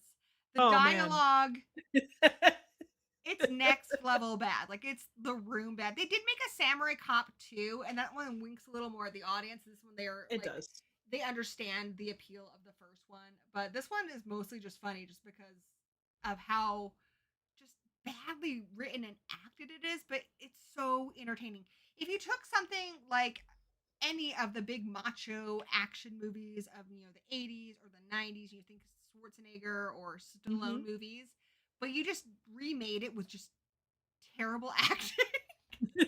That's what this would be, but it's really really fun. It's It really a good is. time. The whole where they're at the hospital and like you get the doctor that comes up to him and starts flirting with him. Like that whole exchange about him being a jumbo jet plane or Oh my asking if she needs like a god. jumbo jet plane and there's the dental office like right behind her. I yeah. The guy at what was it? Was it an Italian restaurant or a Cuban restaurant? Like the little uh waiter that serves them and he's got like the really long name. Yeah. I don't Oh my god. I don't remember. Oh, that's But okay. this is a That's lot of okay. fun. Yeah, If you Robert look at his Zadar, who was a maniac yep. cop, is in this. Oh yeah. The massive jaw and yeah, fantastic. Yeah. Agreed. The sequel is too self-aware, but I feel like they did a better job if you're talking sequels. They did better than something like Birdemic and its sequel. Like I I've feel never like seen with the Birdemic movies. I feel like I've heard that the they try too hard, like it's a little like trying to be a bad movie, and I don't think you can do it intentionally. I feel like the first one was done earnestly. Yeah? The second one, it feels like they understood that people thought their movie was really like funny, but they didn't understand what the reasons were. So they extended all the things like the main character can't walk in a normal way. So they have these extended scenes where he's walking goofily, but that's not what made it funny. It was just the fact that it was done without, being aware of it. So like Megan too, where they're like, "Oh, you guys like memes and dancing?" It's like that's not quite it, Dad. Exactly. you don't It's like, understand "Oh, me. Exactly. It's like more CGI birds. Let's do this shit. It's like, no, no, Yeah. no, no, no, no. That's not, you're not understanding. And then there's a third one that's just a, complete and utter shit So show, but ridiculous. So that's a whole Quirk, other kettle of who fish. is one of the members of the channel, and we love seeing him here. He says, "I'm curious. Do you always rely on word of mouth with these type of movies, or do you see a good poster title? Give it a shot. These posters tonight have been really interesting." I'd say it's both. Some of I these would agree. movies I found just because I used to go to Blockbuster as a kid. I'd be like, "That looks insane," and I'd rent it, and that's how I found Uninvited and a lot of these movies. But a lot of it is also just word of mouth. Mhm. Or I would. these days, scrolling through Tubi. Yep, absolutely. I found some of my favorite movies just by scrolling. Like I found Slay just scrolling through Tubi, and that's one of my favorite kind of like more newer vampire Yeah, movies. yeah. Um, Sometimes I'm also like, is there a horror movie about that? That's how I found The Suckling. Nice. I was like, I swear, because I think I vaguely remembered seeing a movie about an aborted fetus that killed people, and then I just looked it up and like, oh, The Suckling. So sometimes that you just look up something like killer cat movies, and you'll just find some really bizarre things. So Absolutely. One other thing too is that if and you Vinegar like, Syndrome. I mean, yeah, fantastic. oh, and I would even say Severin too. That's how I stumbled Severin. across Phobe and Vegas in Space was through. It was even no, I'm sorry, it was Trauma. Trauma for Vegas in Space and Phobe was Severin, I think. There's another one too. They Well, there's mostly do foreign SRS. films. There's Um, what is it? Kino Lorber. Not Kino Larber. So hold on. They did like Lady Terminator. Oh, okay. Have you seen Would Lady it be? Terminator? I have. It's been a really long time though. I want to say it's like Macho Media or something. I can't There's remember what it is. Well, and a lot of those too, like the boutique goes under. Oh, is it AGFA or what is it? Not Agfa? Well, I guess Agfa is through Severin now too. So, because there's like SRS, which is mainly SO or shot on tape stuff. There's a ton of them, but it's really a question of like if they're still in business or not. It has a particular name. I can't remember it, but if you, it's the same studio. There's also this guy who runs a website called DVD Lady. He has Okay, freaking everything. So, for really? instance, okay, I have to pull up a couple movies for you All now. right, please do. He a lot of Indonesian films are really crazy, but they're really hard to find. And so if it's only been out on VHS, if you go to DVD Lady, he a lot Hmm. of times can put them onto a DVD for you and you can buy it Oh my direct. god. Oh, So that sounds fantastic. it is fantastic.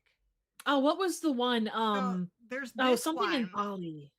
Uh, yeah. Continue. Sorry. Oh no, go ahead. I'm Yeah, trying to there's a think of lot what of the ones name of like it that. is.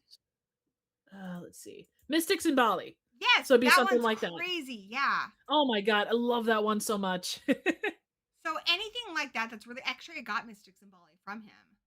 Um Nice. I'm gonna try and find up a way to pull up this picture for you because it's another one of those ones that's not quite the right size. I'm just gonna make a new thing because you guys There should you see go. the picture. I mean, why not, right? Well, and that's good to know where to look for that kind of stuff too. Yeah. So, I got this from DVD Lady. This one I had seen on YouTube, but I like it so much I had to own it. This movie is Yeah. insane. So I'm almost certain this is another Indonesian one. It's called The Beheaded Man. It's one of those movies where you truly do like it for all the wrong reasons. It is pretty freaking terrible. Um, but this cop, he's killed. It's like kind of like RoboCop in that aspect. And in order to catch this gang leader, they replace his. They put the cop's head. Am I remembering this correctly? Yeah, the cop's head on a dead gangster's body. So at Oh night, my the god. gangster part takes over and it knows where to go. And then the cop is trying to solve his own murder and to take down this like kingpin gangster guy. It's Hmm. insane. It's incredibly. I mean, because it looks terrible because it's only been on VHS. This is when it's not come out on DVD. So this is deep cut. Here is the reason why I had to find this. So bad.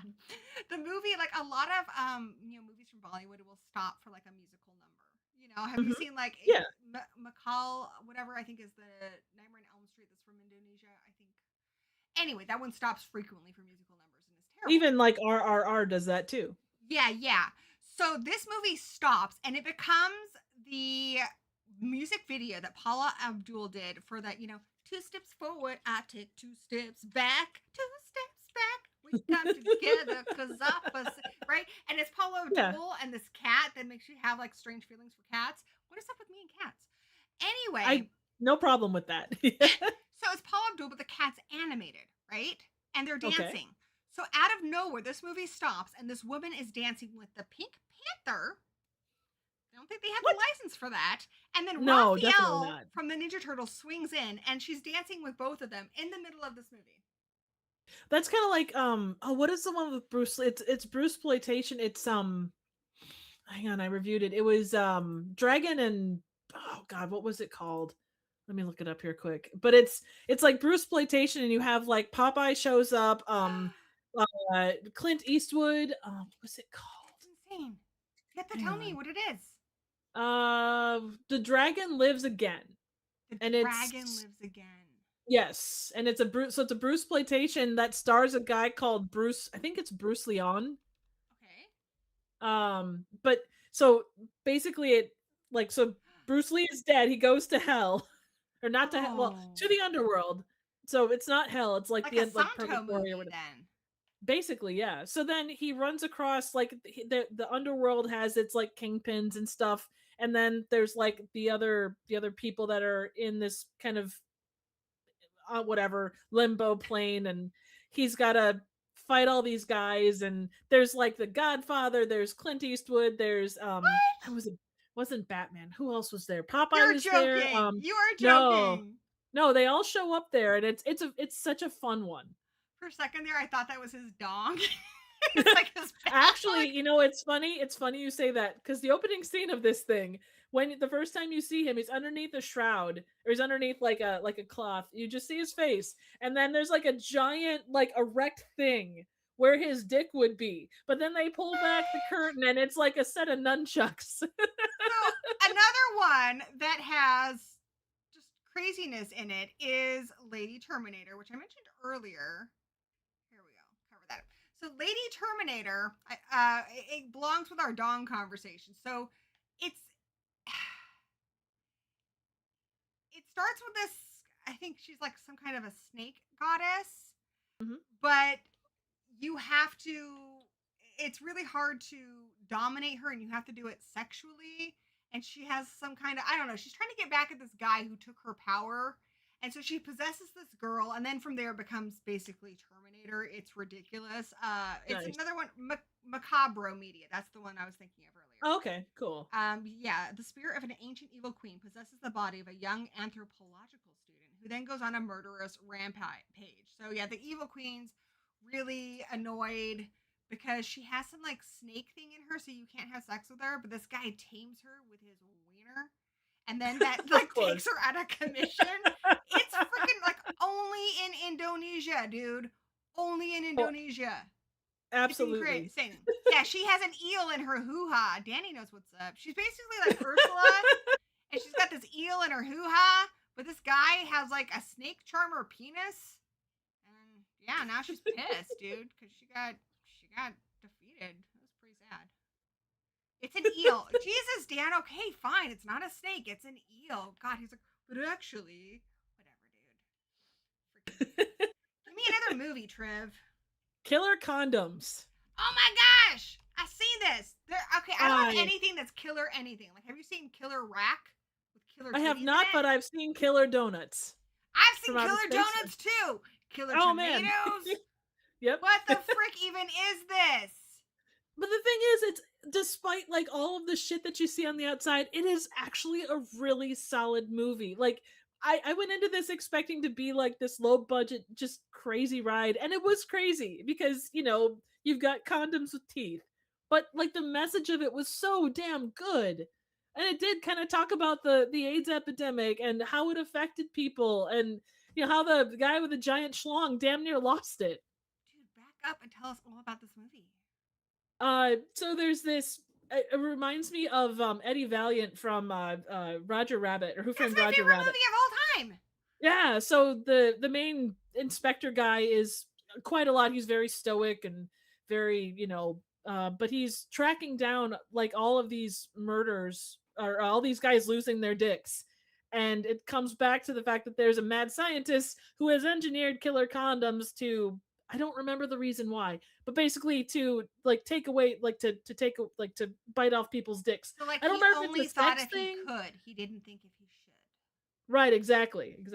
So, So and the it's guy is biting off affected by that. dicks? Yes, it is. It's trying to stop safe sex. Damn it! I don't know if that's true. Or Whoa, not, dude. but That this is sounds another one. awesome.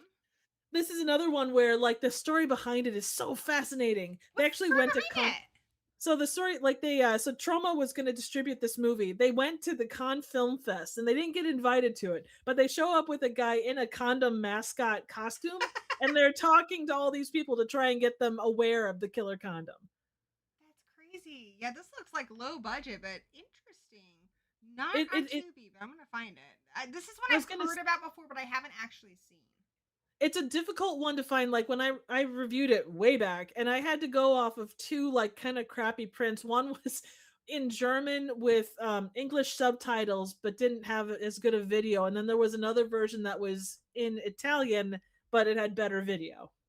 So I'm gonna give you guys a link to DVD Lady because I'm almost certain DVD Lady would have this. This I guy. think it is actually, I think Vinegar Syndrome put out a thing with it too because I picked it up there. So But here's the link to DVD Lady and then Vinegar Syndrome. They also have good deals and stuff on there too. It's a they good do. site. It Love is. Vinegar Syndrome. They're awesome. You definitely want to hit it up on like Black Friday and then whatever the Yes. halfway point to Black Friday is, because they're Yeah. those both good deals. So Okay, I'm gonna see what else is on this list that I can tell you guys about. There's probably a lot. There's so many movies, guys. Like I don't even know. I'm trying to think of ones you guys haven't heard of before. I'm sure you've heard of things like Deathbed, The Bed That how about Miami Eats. Connection? Miami Connection? Yeah, Yes. tell us about Miami Connection. So Miami Connection is kind of in the same, it's not a horror movie at all, but it kind of falls into the same like I guess area as something like Samurai Cop. So you've got this group of what is it? It's some kind of martial art. It's like a defensive one.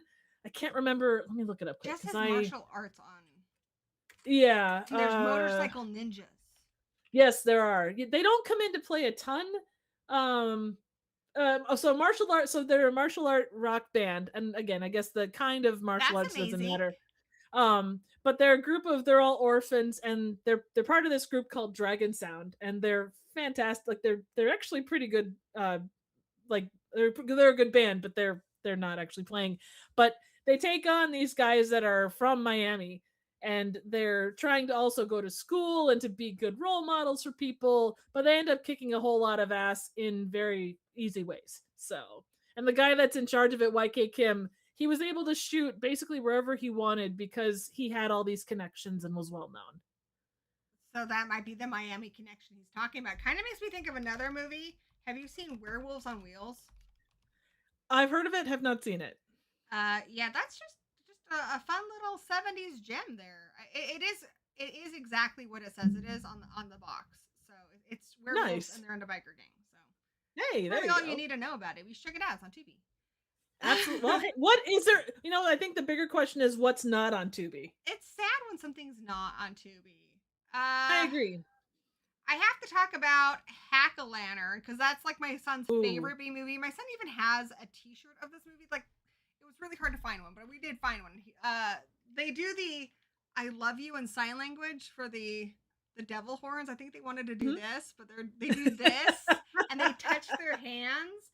And I mean, this movie is really sleazy. There's a lot of boobs and stuff in it. There's incest. It's made by this. It's an American movie, I believe, but it's made by an Indian director, and you can definitely see like some odd, like influences on it that are very just not American. You're like, okay, that makes sense. It stops at one point for a full music video. like Oh my just the god. full music video. It just stops and this whole musical number happens, which again I feel is very much part of that part of the world. So like, okay, that Yeah, tracks, that absolutely. tracks. But yeah, I think what makes it special is again just the terrible acting and just mistakes like that too. Which again, it's like, okay, that makes sense. If the person who made it wasn't American, they probably don't know the difference between these two things. I feel Right. like I'm doing throwing up signs. But you Uh, know what? You're giving people both because you know what? Your audience deserves they both. deserve both. I love you. Rock on. Exactly. A good So combination. I like it. this grandpa is like really, really satanic. And he has one grandchild in particular that he's favored. And that kid sees his dad killed as a kid. And then when he becomes an adult, it looks like the satanic cult grandpa's a part of is trying to recruit him. And people start dying. And there's a little bit of a whodunit to it. You don't really know Hmm. exactly who is it the grandpa? Is it has the kid lost his mind? But just like the line my son loves the most is they go to his brother comes to his room and he's like, it's stuffy in here. He's like, I like it stuffy. And here's the thing: the guy who plays Tommy, Gregory Scott Cummins, I was watching. I'm like, why does he look familiar? Do you watch Sunny in Philadelphia? I've caught bits of it. I've not seen the whole season, or the whole show, but I've seen bits. If you watch Sunny in Philadelphia, it's Mac's dad. Mac's dad Okay. is Oh, Tommy in okay. Hack a Lantern. So it's it's it's a lot, but I have to recommend it just for my son alone. I'm so happy Grandma's house is here. Can't wait to tell my son Yay. about all these movies. Yeah. He's always on to me. There are so many just awesome B movies. Triv, do you have another one you want to talk about? I do, and it's one that was on the thumbnail for this Terror Vision. Oh my gosh, we haven't even covered some of the ones on the thumbnail. Oh, that's okay. Way to get me back on track. So we Oh, no actually worries. had a comment when I shared this post, and someone was asking me, "Is TerraVision the one with the giant brain?" And I would say yes and no. So TerraVision is it features an alien that I would say looks brain-like. He's blobby Yes. and pink, and he has tentacles. But I think the movie that person was thinking of was the brain. So I'll talk about that next. But first, tell them about TerraVision. This movie is so unique. Oh, it is, and it is so of its time. So you start out with this very kind of I call him sleazy like dad guy who's Yeah. getting like a brand new satellite system, but by satellite you mean like the 80s kind that's like, taller than a man. If it falls on someone, it's killing them outright. It would actually be a really good murder weapon. Not that I'm suggesting that, but I feel like in the 80s, the size of your TV and your electronics was a big status symbol. And this movie really does kind of comment on consumer culture a lot. Oh, it very much does. It very much does. But you've got this family, and the family themselves are quite unique. The parents swing. The one daughter is like a She's rocker, and so her cool. oh, she is. Her boyfriend is OD, of course, because Yeah, he's played by John Grease, who is in Napoleon Dynamite. He's in Fright really. Night 2. He's in Monsters. So he's the wolf in a Monster Squad. He's the wolfish guy in Fright Night 2. And then he's, I think, Uncle Rico in Napoleon Dynamite. But he's been in so Ah. much stuff. So Wolfman's got nards. He does have nards, indeed. But the grandpa is like what you would consider like alt-right like people nowadays. He has a The grandkid is bunker, guns. yeah. Oh yeah, absolutely. He eats dried lizard tails because hey, renewable resource. Yeah. But the satellite gets messed with and it pulls in an alien from outer space, and basically this alien goes on a rampage slowly killing people, but then it takes their heads and does some interesting funky stuff with them. Yeah, I feel like this is when you'll definitely like to, if you like Society. The family reminds me a little bit of Society and just some of the Oh body yeah. horror stuff that happens in here. How they all get kind of fused together. It's a mild spoiler, but if you haven't seen Yeah. Society, there's a lot of fusing. Mhm. Yeah, Shunt well, and then there's shunting, but that doesn't happen in this I one. know, So dude. that's a that's a whole other kettle of fish. Shunting's a whole other thing. Yes, Uh, very much so. so I don't have a whole lot to say about the brain, but because we did have a comment about it, I will briefly mention it. So I think this is the one that our commenter was asking about is the brain. You don't see the brain until the third act of the movie. And this is another one where it's really worth it to get it on Blu-ray because the special features are insane. There's this one guy who's They are. obsessed with this movie. He has like 1 billion copies of it and every kind of memorabilia. It's crazy. And just what they put them through to make this, like they had to sleep in the hallway of the school to like because they were really close to not being able to make their time for making the movie. And the Oof. practical effects for the giant brain are good. There's a really cool opening sequence with a teddy bear that's really scary. Mhm. And it's got what's his butt, David Gale, who Yep. is also from Reanimator. So I think if you're a Reanimator fan or like me, you just love any kind of puppety creature, this is a must see. So it's really good. Oh yeah, the car scene where the tentacle comes out of the steering column, Yes, like yes. that is a feature that we need on more cars nowadays. You know, I agree. forget self drive, tentacle drive. I also really want the feature from the movie Wayne's World where he's got red vines that come from the top. Oh, definitely. How So could I tentacle mean, how has drive, that not been a thing? If that was here, the world would be so much better. the world would be so much better. Give me all the movie theater snacks in my car upon demand. Absolutely. Absolutely. And no vending machine, just straight red vines that you just cut. Just pull them because I'm driving. I don't have time to like reach around Absolutely. for red vines. We also need to talk about this movie, which is also on our thumbnail. Uh, Absolutely. this is just it's just a gem. Tell them about the stuff. Oh my god. So there's a I can't remember if they pull it out of the ground. Basically, Yeah, it looks like a dairy product, ice cream, whatever, but it is massively addictive from the moment that it's eaten. And it becomes this nationwide like marketing sensation. Like Tickle Me Elmo only in food form. I feel like And this there's movie has a lot of to say about consumer culture too, and I think that's something with Larry Cohen films. They're fun and they're cheesy. You think like Cue the Winged Demon and such, or It's Alive. But I feel like his movies have an underlying element to them where it is commenting on society. So even a cheesy movie can be elevated horror. So Oh yeah, absolutely. I mean, you look at the ones that have the best messages are the ones that are a little bit lower budget because there is more control in the hands of the director, I feel like. yeah, yeah, absolutely. Larry But Cohen yeah, is awesome. yeah, like you say, practical effects though of this, like looking back, they're probably a little bit more cheesy, but my god, for the time, what they were managed to do is fantastic. Some of them are really good. There's one scene where Chocolate Charlie, he's like a cookie. Yeah, Uh, cookie he's seller basically guy or in this cookie mascot. the he's based on a real life cookie guy. He has like but there's a scene where he is being transformed into the stuff and his Mhm. mouth's wide open. That seems a little ridiculous. But then there are scenes where they use the same technology that they used in Nightmare on Elm Street, where they have a spinning room Mhm. and the stuff is just going up the walls and everything, and it's insane. It's like holy shit. Plus, they make Yeah, this stuff look really like it does look pretty delicious. it does. It looks like fancy frosting. Yeah, like and it has no calories. It's And all natural. the other thing this stuff kind of reminds me of, because I think there are people who would eat this stuff even if they knew what it was. It makes me Oh, think of how people 100%. eat like tapeworms and stuff. Yep. So yeah, I feel like the stuff is a lot smarter than it may seem from the package. Like it is a squishy little B movie, but it also I think it's pretty smart.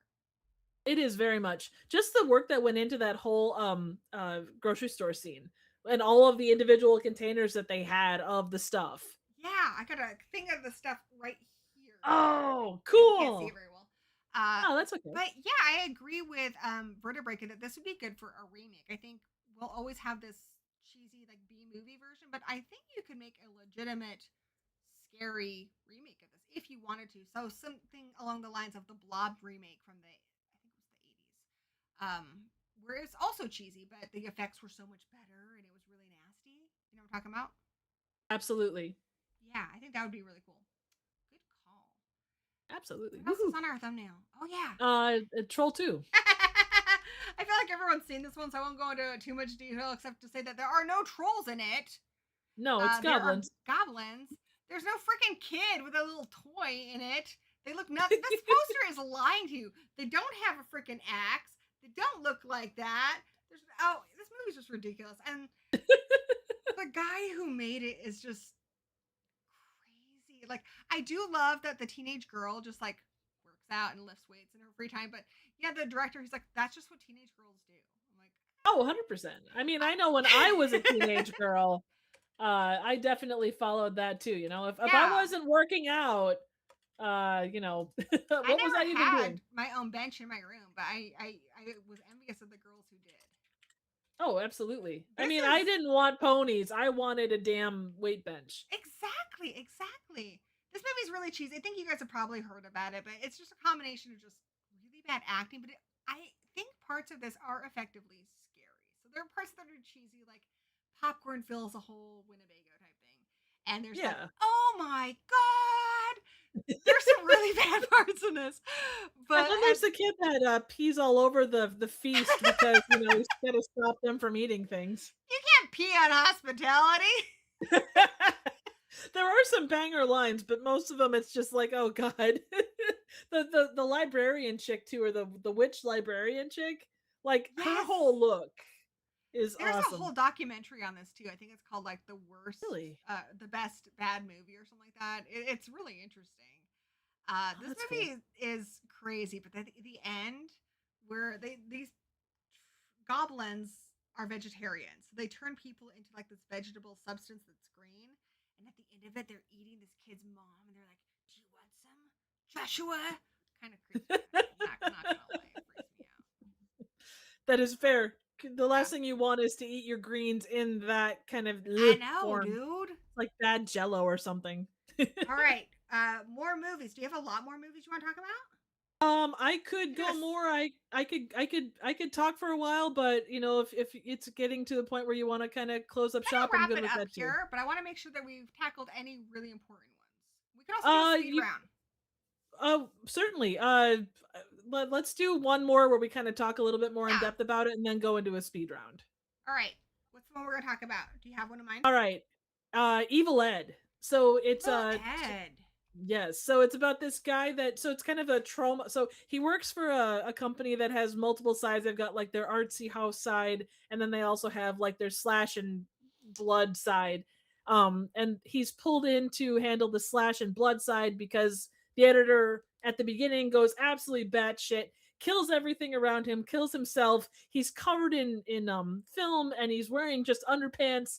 He's clearly had too much of editing of bad like slasher movies.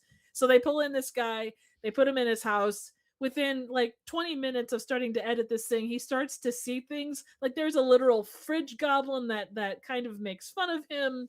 And then he goes on a killing spree. It's kind of a variation on Evil Dead. Ah, that makes sense with Evil Ed. Hmm? Yep, exactly. But it is such a fun movie. And in my normal life for a long time I was an editor, so I could totally like understand and feel his pain. That sounds awesome. I've seen clips of this one, so it's got really good practical effects and stuff. It kind of It does. the clips I've seen kind of make me think of like Freaked, Yes. which is It another falls one. it falls in, oh, Freaked is fantastic. Yeah. Such a fun movie. And by what is it, Alex Winter? Yeah, Alex Winter, who is Bill Preston. Yep. And one of the few movies where Randy Quaid is actually normal. Truth. Uh, okay, let's speed round some movies. Okay. Movies I want you guys to know about. Blood Sucking Freaks. It's really low budget and terrible, but if you've ever wanted to see somebody eating a wiener like a hot dog, this movie's got you covered. Uh, it's ridiculous. It's ridiculous. The Velocipaster. It's a pastor that turns into a Ooh, dinosaur. You should check it out.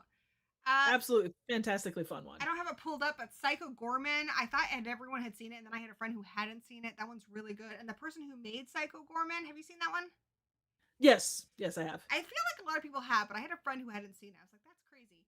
That guy just made a movie this last year called Frankie Frico, which is Yep. a lot of It fun. was it was good. It wasn't, I felt Yeah, like they put too many ideas into the overall thing, but a good solid starting place. agreed. Yeah, it's not as good as Psycho Gorman, but it's good. Blood Freak. This is a Thanksgiving movie. It's an anti-drug movie where a guy turns into a turkey after he does drugs and kills people like you do. Of course. Absolutely. How Like I mean, is there anything else not, I mean, how could you not, right? One of the best cheesy movies of all time, Zardoz. The gun is Oh, good, the penis is bad, and he's got freaking Sean Connery running around in his underwear, and all these ladies want to bone him.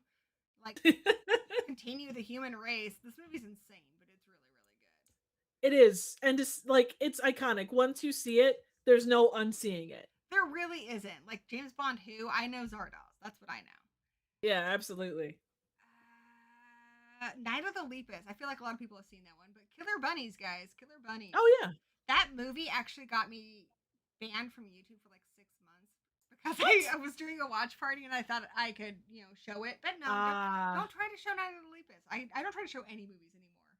We talked about Winter Beast. A modern one that I think is fun is Old by M. Night. Oh yeah. Hobgoblins. Oh, have you seen The Fanatic? Is that the one with John Travolta? Yes. This Yeah, movie's that really one. fun. He's That obsessed one is. with Devon Sawa. Mhm. He like breaks into his house and like gives him a little kiss on the. It's crazy, but it's fun. I can't believe he tried to go for an Oscar for that. The Pit. Oh yeah. No, I'm thinking The Gate. No, I'm thinking The Pit. Sorry. Yeah. The Pit is where the kid is really strange and he has this pit of troglodytes, and anyone he doesn't like, he pushes into it.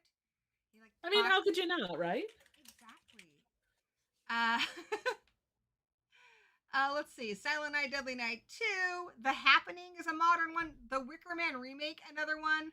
I really love, unpopular opinion, Texas Chainsaw Massacre: The Next Generation. I love that part where she's like, "You sit the fuck down."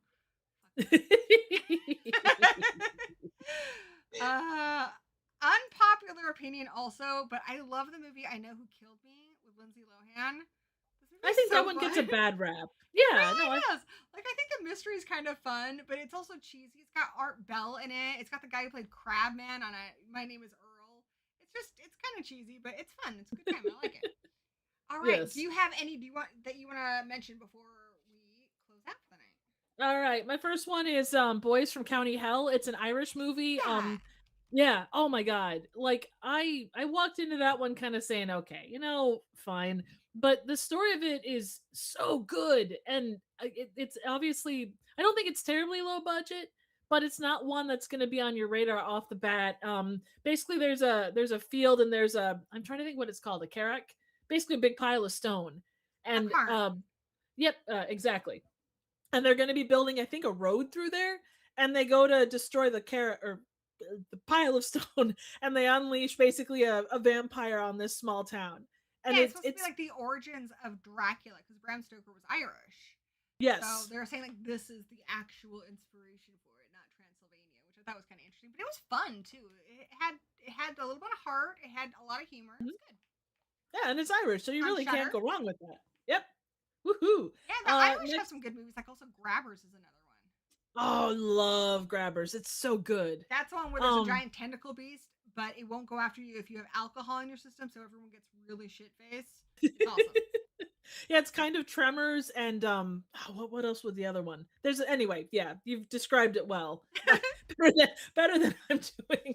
I do love that Kurik mentioned The Dentist. This is one I did find at Blockbuster back in the day. I just grabbed it based on the VHS taste, but it's still very effective. This movie always makes me just cringe with the drills and stuff. It's a good one. It's really good. Oh, yeah, no, I get you. My next one is called Devil's Express. It's kind of a kung fu horror movie thing where this black guy goes to like quote China to go get his black belt. He comes back, and his buddy who went with him like basically broke this medallion and unleashes demons.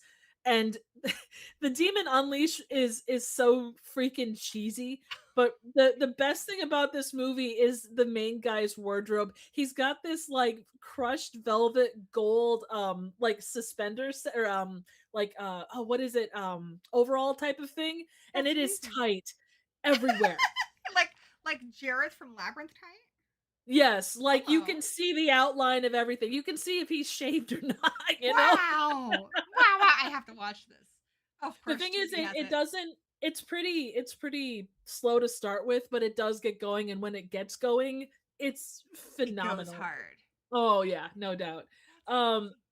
Another one I have in that same vein is Dracula AD 1972. It's a Hammer movie that was part of their Dracula, like I their Dracula I series. actually had a whole thing where I tried to watch all the Hammer movies, and this was one of them I watched. It was actually pretty good. I really enjoyed it. You It's see, crazy. modern, you see what for the time would be a modern version of Van Helsing and Dracula. So it is still Christopher Lee and Peter Cushing, but it's Peter Cushing's granddaughter or his great niece. I don't remember which. But they go and his great niece helps to bring back Dracula, and all hell breaks loose, and he's got his little Dracula side guy, and the way Yeah, that his little side guy dies is really great because he dies like under running water in a shower, and there's like sunlight coming through the roof, and his death is very good, so that's awesome. it's very Um, 70s, which I love about it. Oh, it is. Highlight of the 70s. What else? 13 Ghosts with I don't think Vincent Price is in that one, but it's another William Castle. Yes, there's the original and then there's the remake. They're both fantastic. They are. And like the original one you do have to take with a little bit of a grain of salt because it was very of its time, but they actually do the ghost glasses thing, Yeah. and it is like you don't get a lot of insight on the ghosts, but it's like one of the ghosts is like a whirling fireball thing, and it's super fun. Suburban Sasquatch. Suburban Sasquatch. I don't think I've seen that one. It's been a minute since I've seen it. I want to make sure And that I'm I need to be informed of this because I live in Washington State, and Sasquatch is one of our treasures, one of our prime imports, along with sparkly vampires. So please Oh, I inform will me. tell you. This particular Sasquatch is the story behind it is probably better than the movie itself. So you've got this little town and people are being mutilated and such, and they find out that there's this mystical Sasquatch that's come through, and he's hanging like gigantic dong. He Yes, only makes you had me at gigantic dong. and the only sound that Sasquatch dong, yes, dude. absolutely. And he makes this sound that's oh, how does it go? It goes "Roar, roar, roar, roar, roar, Okay, your roar." impression of that is my new ringtone. Oh my god, that's there's amazing. also there's also a magical Native American that's trying to Of track him course. down and kill him. There's one point where he like picks up a cop car. The cop car becomes a JPEG, like when he picks it up. Wow, wow, wow, wow. By David Wascavage. That's probably the coolest last name I've ever heard. Oh, absolutely. Wow. If you find that you enjoy it, pony up for like DVD, Blu-ray, whatever, because the Ah, story behind this thing is fantastic. that sounds Like awesome. he did a day-to-day diary of like the behind the scenes, like he knew he was going to do all kinds of extras. Yeah, that's awesome. Love it. Um and then the last one I have is Blood-Sucking Pharaohs in Pittsburgh. Blood sucking pharaohs. That's a long title, dude. It is, and it's yeah, it's probably it's not quite MST3K. Like what was the movie? The mixed up teens that stopped living and became mixed up vampires. It's not or mixed up zombies. It's not that Wow. long, but this one is very interesting. It's 91. It's a set of detectives that are tracking down killing of sex workers with specific organs taken, and the killer is using like he uses a chainsaw, and then they use other garden implements. They use a like a whole generator and like a jackhammer at one point. But it has a lot of like kind of crossover with like Blood Feast and Blood Diner, Yeah, and I was chainsaw just kind of was it. thinking of Blood Diner when you were mentioning Mhm. that. Yeah, Blood And Diner is it's great. oh, it is, and yeah, this one is quite a lot of fun. It I, probably you does have a know, little it's bit more good wink at the when Alan Smithy is credited as the director. oh yeah, and Blood. I can't remember the reason like specifically why I think the director did actually get it taken away from him, so he credited as that because the studio made a ton of changes to it. But still, a good sign for this because it is a really fun movie. So this is just super fun. I'm gonna have to check this out, dude. We Yeah. have covered a lot of movies today. A lot of fun movies. We're gonna wrap it up here, but let us know in the chat what are some of your favorite cheesy movies that you want to shout out before we wrap up. Are there any other movies you wanted to talk about? Gosh, let me look quick. Like there's Jack Frost. That's a really fun one. Super fun effects. Some great Christmas kills. Yeah, I like the And second much one too. And the Ginger Deadman movies are kind of along that lines too. They are. The second one was actually my favorite of those. Like Yeah. being that I've just been watching the Scream movies, I kind of get the same vibe as like the second Ginger Dead Man movie because it is kind of all set on a soundstage kind of a deal. Mm-hmm. So, I'm just looking through Oh here. yeah, have you seen The Greasy Strangler? I haven't. No freaking way. Shut the front door. The What? Greasy Strangler. I'll have to look it Triv. up. Triv. I Come on. know. This is like one of my all-time favorite movies. It is a gem. Okay, this is the most quotable movie I've ever seen in my life. It's produced by Elijah Wood. If you've seen any of the Jim Hostings movie, you know that he's just fantastic with dialogue. It's really hard to explain what this is about because it's so bizarre. But you have Mhm. this father and son. This is like a Father's Day movie. Father and son. The old man father is just really cantankerous, and the son is really just earnest and sweet. And they meet this woman who's a hootie tootie disco cutie, and they Ooh. she initially dates the son, but then the father seduces her. Meanwhile, there is a man who's completely naked with a massive dong. Like, this movie doesn't fuck around with the dongs. You either have a massive dong that touches your knees, or you have a micro penis. But they're all fake dongs in this. And then there's even a lady who has to wear a merkin that's just like, it's like the Amazon rainforest. It's beautiful. Giant red merkin. So the Greasy Strangler is this man who's all covered in grease, and he goes around and he strangles people, but it's so ridiculous. Like, he strangles one guy because he won't give his hot dog a double dunk in the grease, and his eyes Oh my pop god. out, and then the guy rolls the eyes in breadcrumbs and then eats them. But what I love most about this movie is just how quotable it is. They keep calling each other bullshit artists, and at one point he's like, cat shit, lion shit, tiger shit, penguin shit, king penguin shit.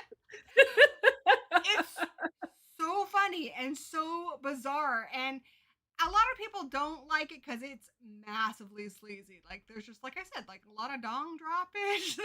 There Hey. at one point the two people are naked and they're trying to make the other person jealous. So they're like, hootie tootie, disco cutie. It's just freaking ridiculous. But this movie, amazing. Amazing. Nice. I do have one more in mind, Yes. and I was just looking at my thing. The Ugly Stepsister came out this past year. Yes. I wouldn't say that's a cheesy movie, but it is one that I think has probably fallen under a lot of raters. We should do another stream together where we talk about maybe like underrated gems. Yeah, that would be awesome. I think that'd be It's really been fun. such fun. Yeah, Yeah, you're I right hope though. thanks I from you. Yeah.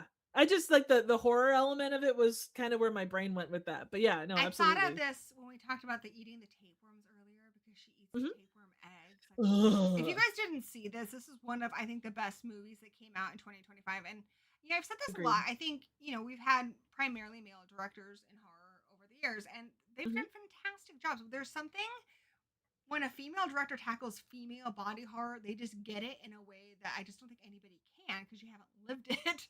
And Oh, this absolutely. movie, like, as far as how it responds to like the beauty pressures that women are put under and just the things that happen to her body and stuff, I think it's really, really good. I would put this on like the same level as The Substance, where it's just like, holy shit. Mhm. Yeah, it's awesome that people are finally telling those kind of gross body horror stories with women that aren't just restricted to, I think, like the pregnancy horror that we've seen before. Like, this is a whole other level. Absolutely. And the fact that it kind of comes back to a fairy tale and like one of the classics. Yeah. And I think we take for granted a lot of the things women do that hurt their bodies to be beautiful. But the way this movie reframes it so that you question it, like when they sew the eyelashes under her eyes, like, and then Oh. you're like, actually, it's kind of weird that we even just glue eyelashes onto our eyes. Like, if that's a Yeah. thing. But yeah, braces are really weird. And she gets a nose job and they break her nose, but they do actually have to break your nose if you want a nose Yeah. job. So yeah, it just makes you think about a lot of the stuff. It's crazy. It is very much. And just the like, you can see just, like, she's not exactly a great person either, just because she does have that jealousy, and it you feel bad for her, but it's also like, I yeah." feel like she's also like a product of her society. And I feel like they ruin Huge. her. Like when she starts to get positive attention for her beauty, then she kind of leans Mhm. into that, and she's not leaning into the parts of her personality that I think were really good. So Agreed. they kind of Very create much. a monster, but they're so complex. Like even she's not a straight up villain. Uh, Right. Sean says I just saw the Ugly Stepsister and really enjoyed it. It's on Shutter. It's really really good. Danny loves this movie. Have you seen Onyx the Fortuitous and the Talisman of Souls? I saw Heebie-Jeebie, I think that also stars this guy. I have not seen this one. It's on my list. Yeah, so it's directed by Andrew Bowser, who I Mhm. think he came up in popularity because of YouTube. He used to do like RV's Guy and other kinds of guy things, but he made this movie, and there's a lot of passion in this. So if you have the Blu-ray, just all the stuff he's put into it, and he's even Nice. made like a kid's storybook of this. I think he's working on Oh a my gosh. sequel. But Onyx is honestly kind of like me. He's like a guy in his Nice. 40s who still has battle cat sheets, which is kind of like Thundercats, and he Yeah. still has a whole bunch of toy figures and stuff, and he works at like a fast food restaurant. He gets no respect, but Mhm. he loves this guy Bartok, who is like this Satanist that he watches and has all his tapes, and even has a fitness series, and that's played by Jeffrey Combs, and Barbara Crampton's in this too. Oh, And nice. he wins this prize where you get to go to Bartok's mansion, and you get to have this whole like satanic fun weekend and be a Woohoo! part of this whole ritual thing with him. So him and a few other people are chosen, and then you find out that there's something nefarious going on. But the practical effects in this are really really good because this is like no budget, but they do a really really good job with it. It's really fun too. It has the vibe of some of those like Nickelodeon or Disney Channel Halloween specials, but R rated. Oh, nice. Oh, that's So cool. it's also just insanely quotable. So my favorite part of this, so there's that whole thing around Gadget from the Rescue Rangers. How Mhm. yeah, a lot of people got a Gadget thing. There's actually a cult that worships him. What? Yeah, there's a cult. I think Really? it's in Sweden. Anyway, You know what? so That doesn't actually surprise me given all the weird cults that are out there right now. right. So they go into his dreams to see what he really wants, and then it becomes the Meatloaf music video for "I Would Do Anything for Love." Have you seen that one? Uh, It was a I think Michael Bay so. directed music video where it's kind of like a Beauty and the Beast type thing. It does Mhm. that. Onyx is the Beast, and then instead of showing the lady and like the outfit she's wearing in the Meatloaf video, she's Mhm. freaking Gadget, dude, with a Oh giant my beard. god. Yeah, yeah. This movie is incredible, incredible, really fun. That sounds awesome. Yes. Okay, anything else? All right, I just one more and then I swear we can move on. So there's one called Fried Berry. I've So it's seen an that one. That one's a South African film. yes, by the same I think by the same people that did Street Trash, I think. The same people who If did I'm the remembering. Straight Trash remake. Yes, yes, They yes, did a that's it. Street Trash remake that I actually think is better than the original Street Trash. Though unpopular opinion, I'm not a big fan of the original Street Trash. But I can see what they were where they were going with the original Street Trash, but I think the remake is definitely better. Like, there's a it's lot of just more. slow periods Yeah. in that original one, whereas Yeah. for drama, it's kind of strange. It is a very odd mix. And it feels very like it's trauma half the time, and then the other half they didn't know what to do. Yeah, but I think Ryan Kruger's remake did a pretty good job. But Mhm. yeah, tell us I about would Fried agree. Berry. So Fried Barry, you've got this guy that's kind of a loser. He does drugs, he drinks like crazy. Then he gets abducted by aliens and subjected to horrors beyond horrors, and things happen to his penis. Since we're talking about dogs, yeah, It's kind of like Fire in the Sky meets ET.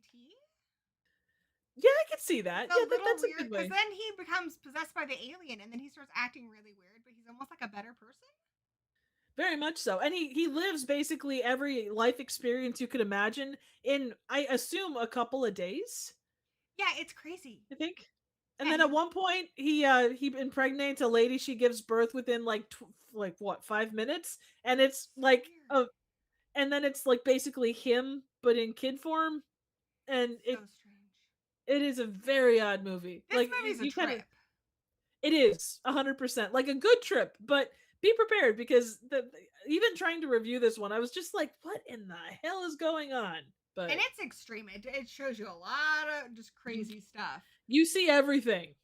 That there's not much left. Even like they give birth. So Yeah, Grandma's House. She's actually the original Street Trash. Actually, because you mentioned that, I do have to talk about one movie that's kind of crazy. I did review this yeah, on Horror Addicts back in the day.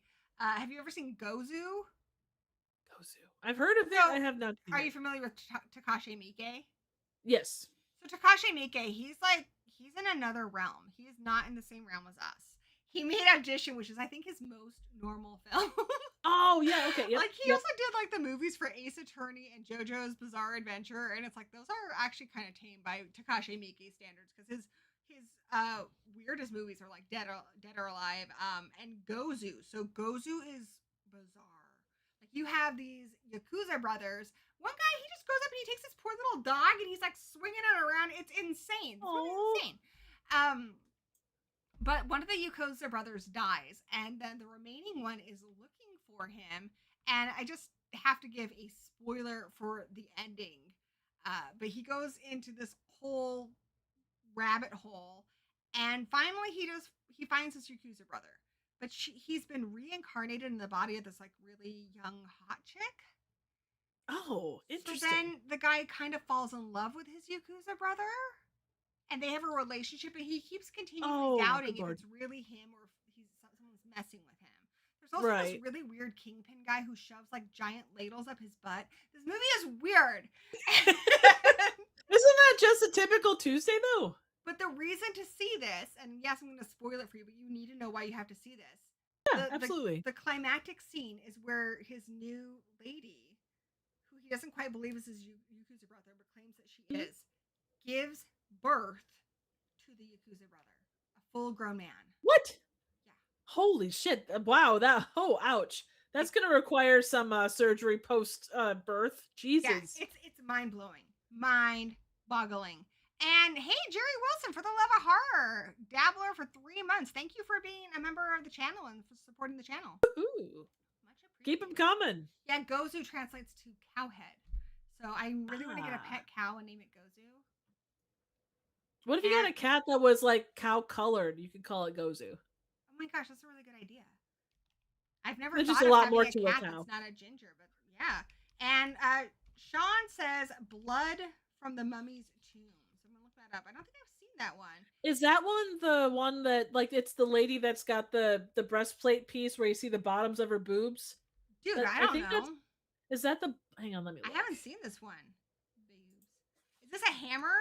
It looks like a Hammer film.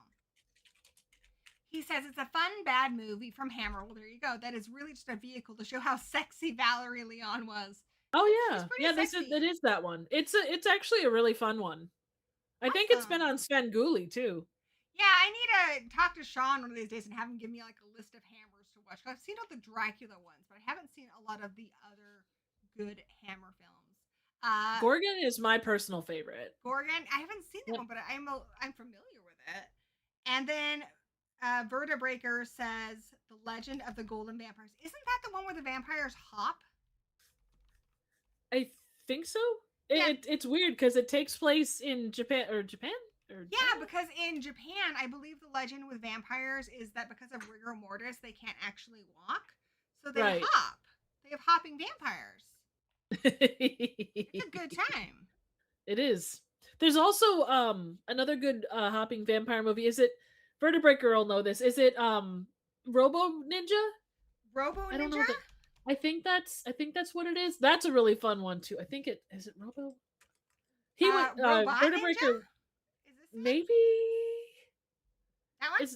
No, I don't think that's it. Well, maybe it is. Okay, so Vertebreaker says yes, a Chinese hopping vampire or I don't want to say it because I'm going to say it wrong, but it looks like he's saying Zhang-Shi.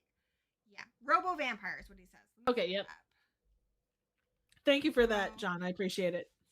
Wow, I'm discovering so many movies. Woohoo! And any of the Bruceploitation ones, like if you're into Bruce Lee, like they get very disrespectful. Oh my god, is that actual RoboCop? It's not, but it's funny. What the hell? Why is RoboCop on this post? That is RoboCop, my dude. It is, it totally is, but he is not in this.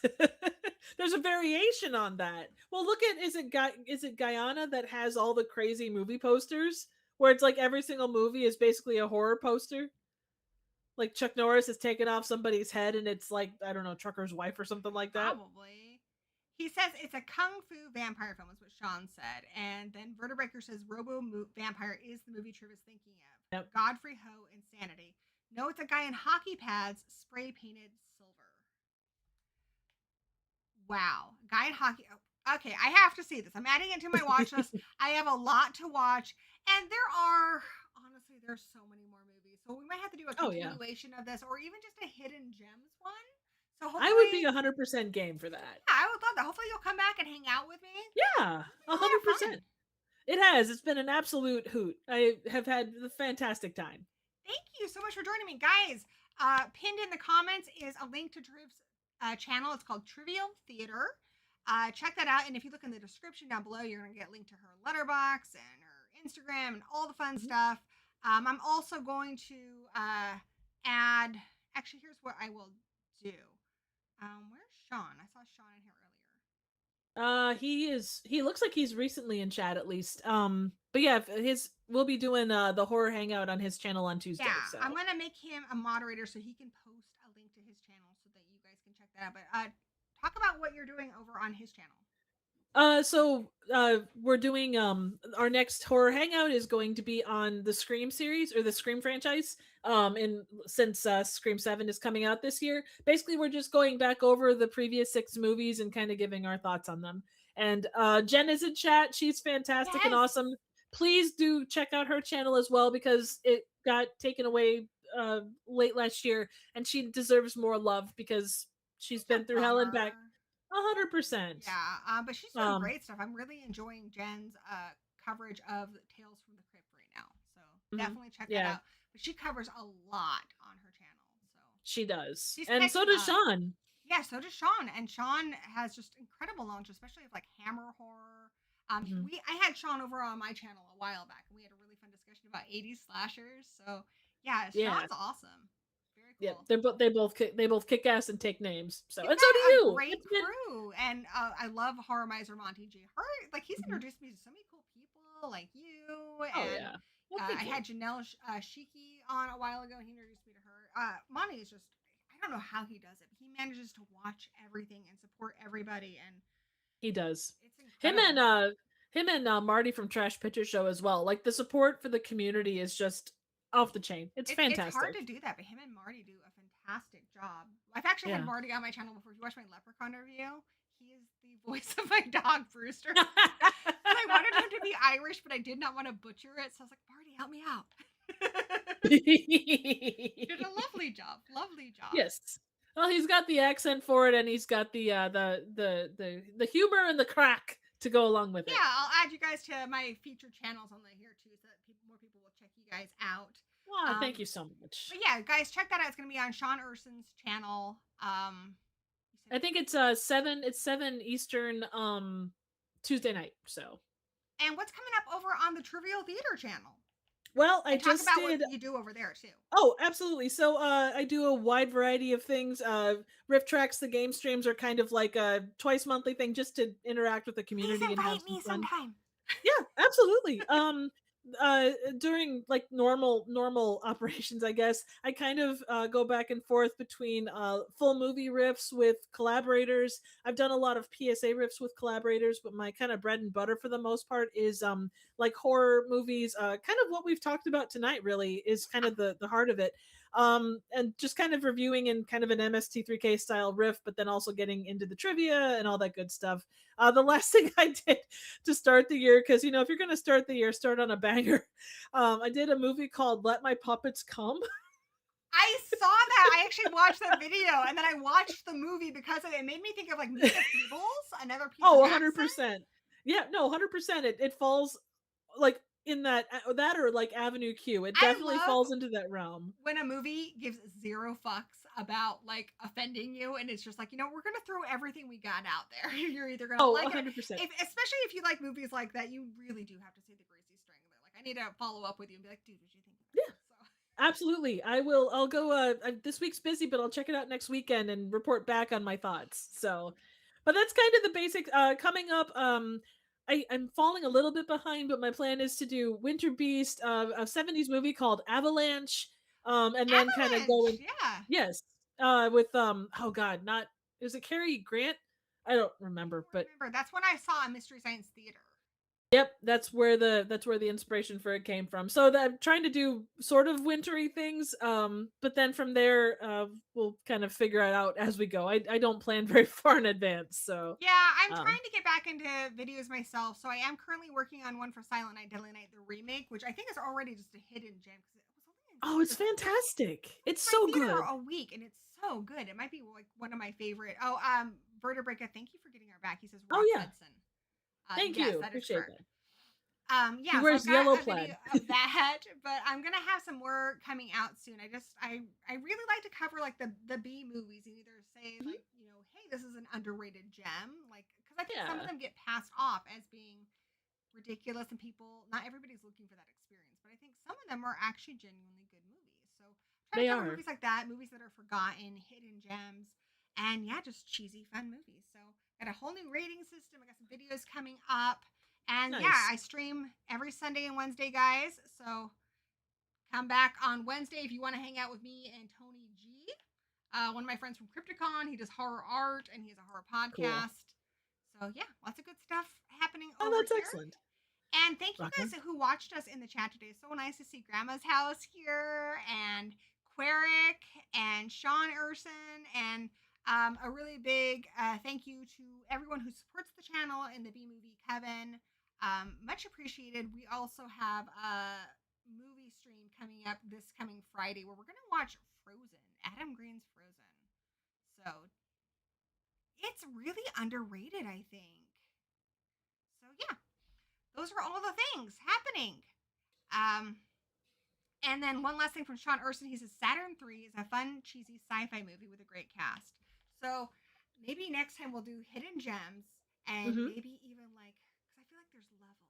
Like Oh, like there are. level one would be like Killer Clowns. Like everyone knows Killer Clowns. I feel like Hmm. Killer Clowns has even become kind of mainstream, which I love. I'm happy It for that. does. It well, and when it shows up at Spirit Halloween, you know that it's become mainstream. Yeah, yeah. And then I think we've covered a lot of level two today, but maybe we'll get Hmm. into some B movie deep cuts. I mean, we covered a lot of Ooh. those today, but maybe some hidden gems. Anyway, Yeah, I will hit you up again.